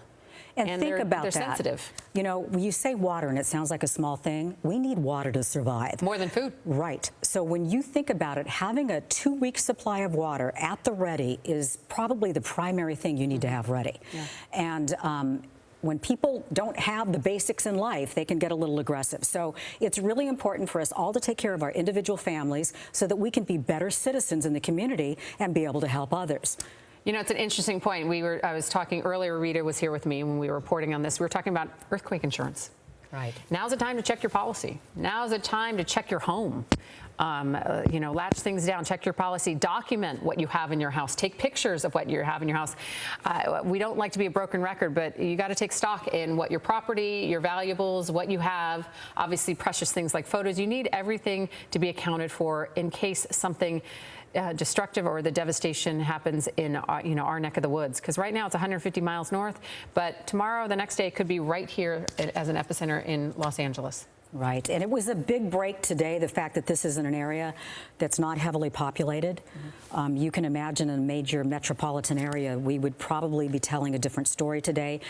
Important to note yet, we haven't really gotten that much information from the officials. We're still hoping to get something out of Kern County Fire that can bring us up to date. Perhaps the most significant thing we've heard is that they evacuated Ridgecrest Regional Hospital, and we want to hear how those patients are doing and where they've taken them. And in about 10 minutes, we're going to have another news conference with Dr. Lucy Jones at Caltech. She is obviously the expert, the all-knowing, the all-being when it comes to earthquakes here. She is the person we go to, and she's put us at ease a little bit today about specifically right here in Southern California. Go about your day. But she says, be aware. And she said, you know, over the course of the past couple of years, we've had little earthquakes, but we are in for big ones. And this is one of the big ones, but this is not going to stop. And there's another one around the corner. Right.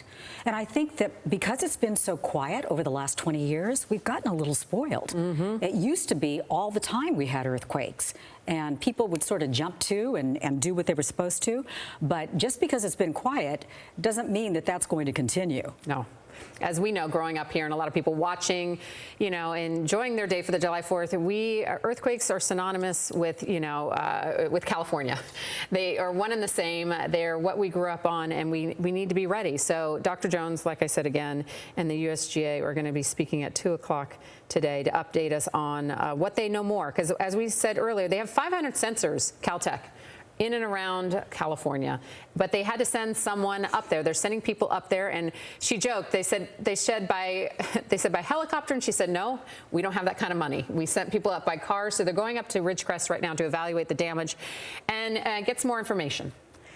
Well, you know, sometimes the financial aspect does enter into things, doesn't it? Let's check in with Susan Hirasuna, and she can bring us up to date where she is. Hello, Susan. Hi, guys. Let me step in front of the camera. Well, we're seeing her. Are you there, Susan? Here. This is the media room of Caltech. Can you guys hear me? Yes, we can. Hear you great. Yeah? Okay, very good.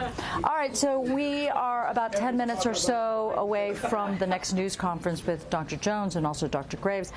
See what they have, if they have any more information about this this major event.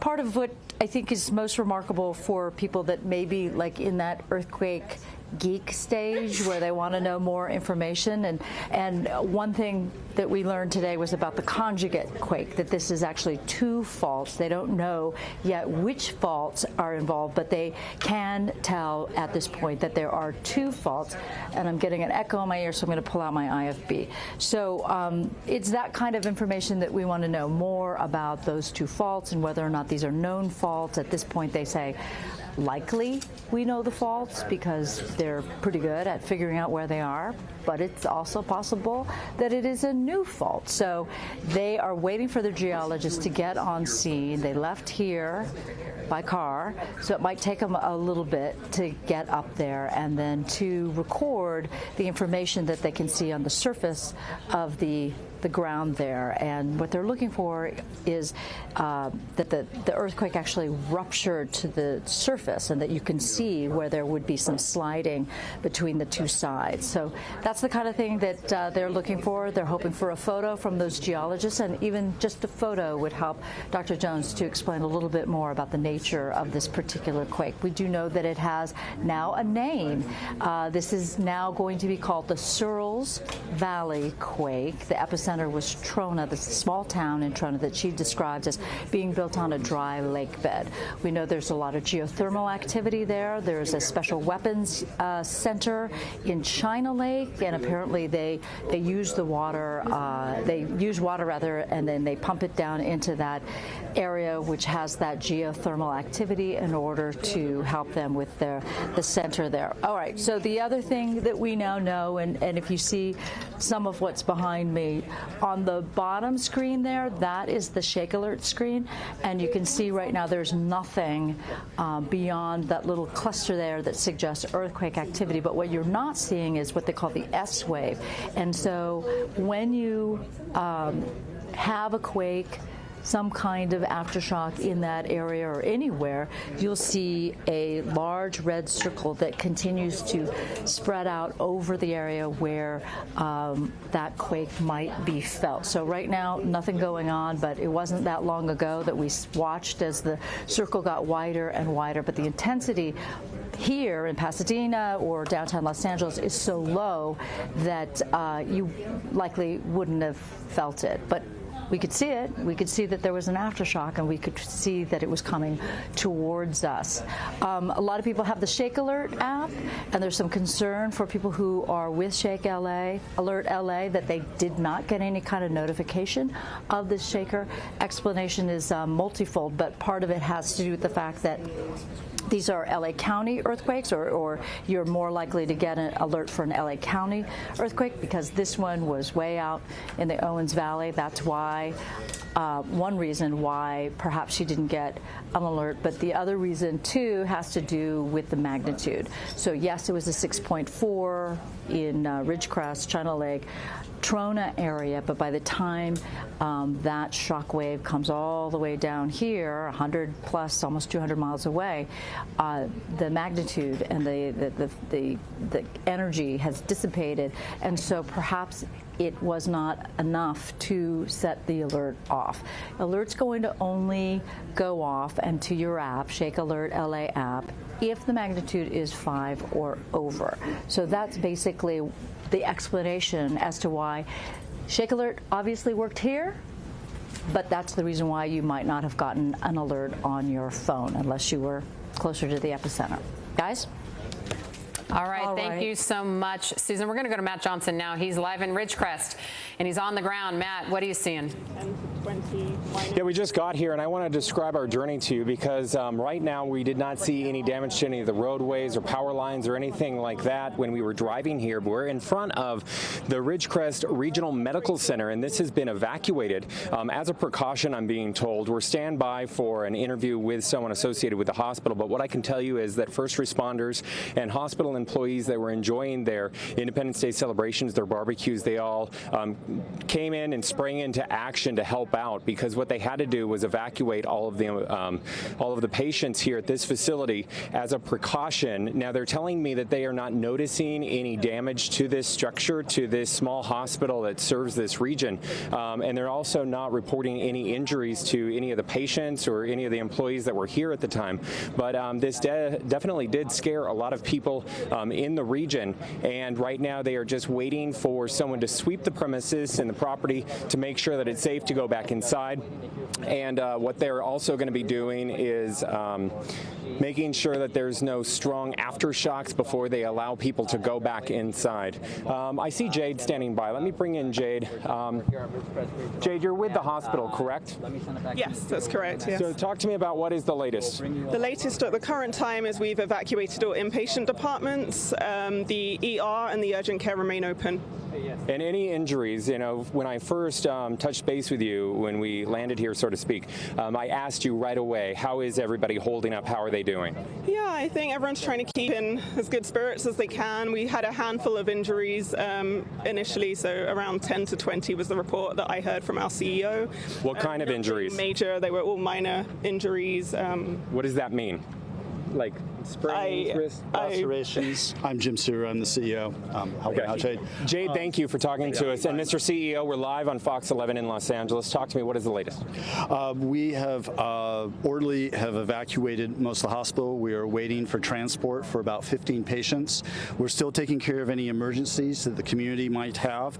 Mainly, we've been seeing some lacerations. A few people fell on their head, knocked out. We want to rule out any problems neurological with them. Concussions, and we are prepared to.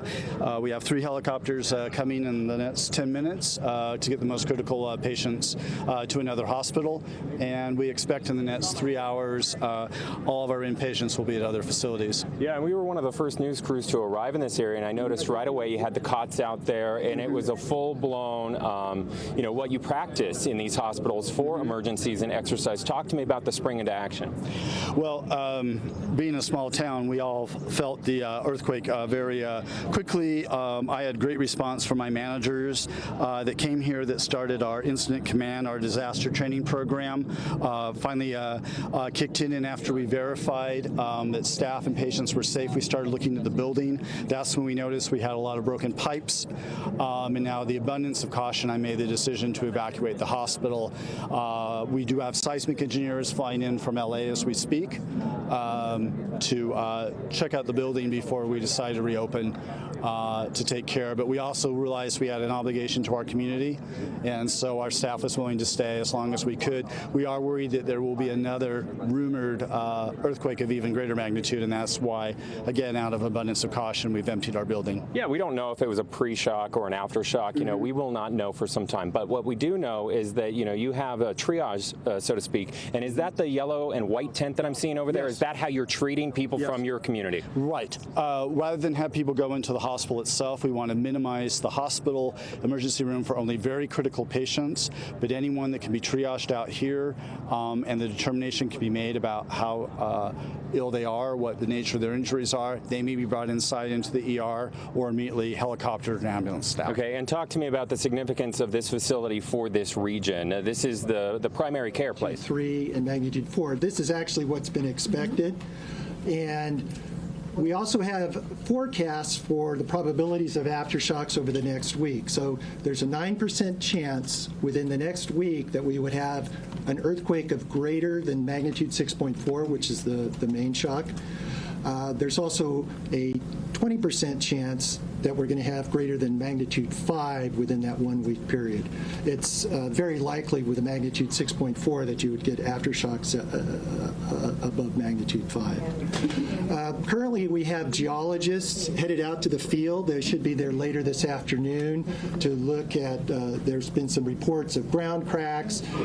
There's possibility of actual faulting. Until we actually have the geologists and the reports from the field, we can't confirm that. There's also been reports of damage, several fires in the Ridgecrest area, so that's certainly consistent with. All right, everybody. Welcome, everyone, here to News Now for Fox10Phoenix.com. For the last 3 hours, we've been providing you nonstop coverage of this massive earthquake in Southern California. We will now be ending this stream to take you out live to Washington, D.C., part of the Salute to America stream that President Trump and will make some remarks ahead of the July 4th fireworks. We'll bring that to you live on our next stream. Come find us on our YouTube page, Fox 10 Phoenix.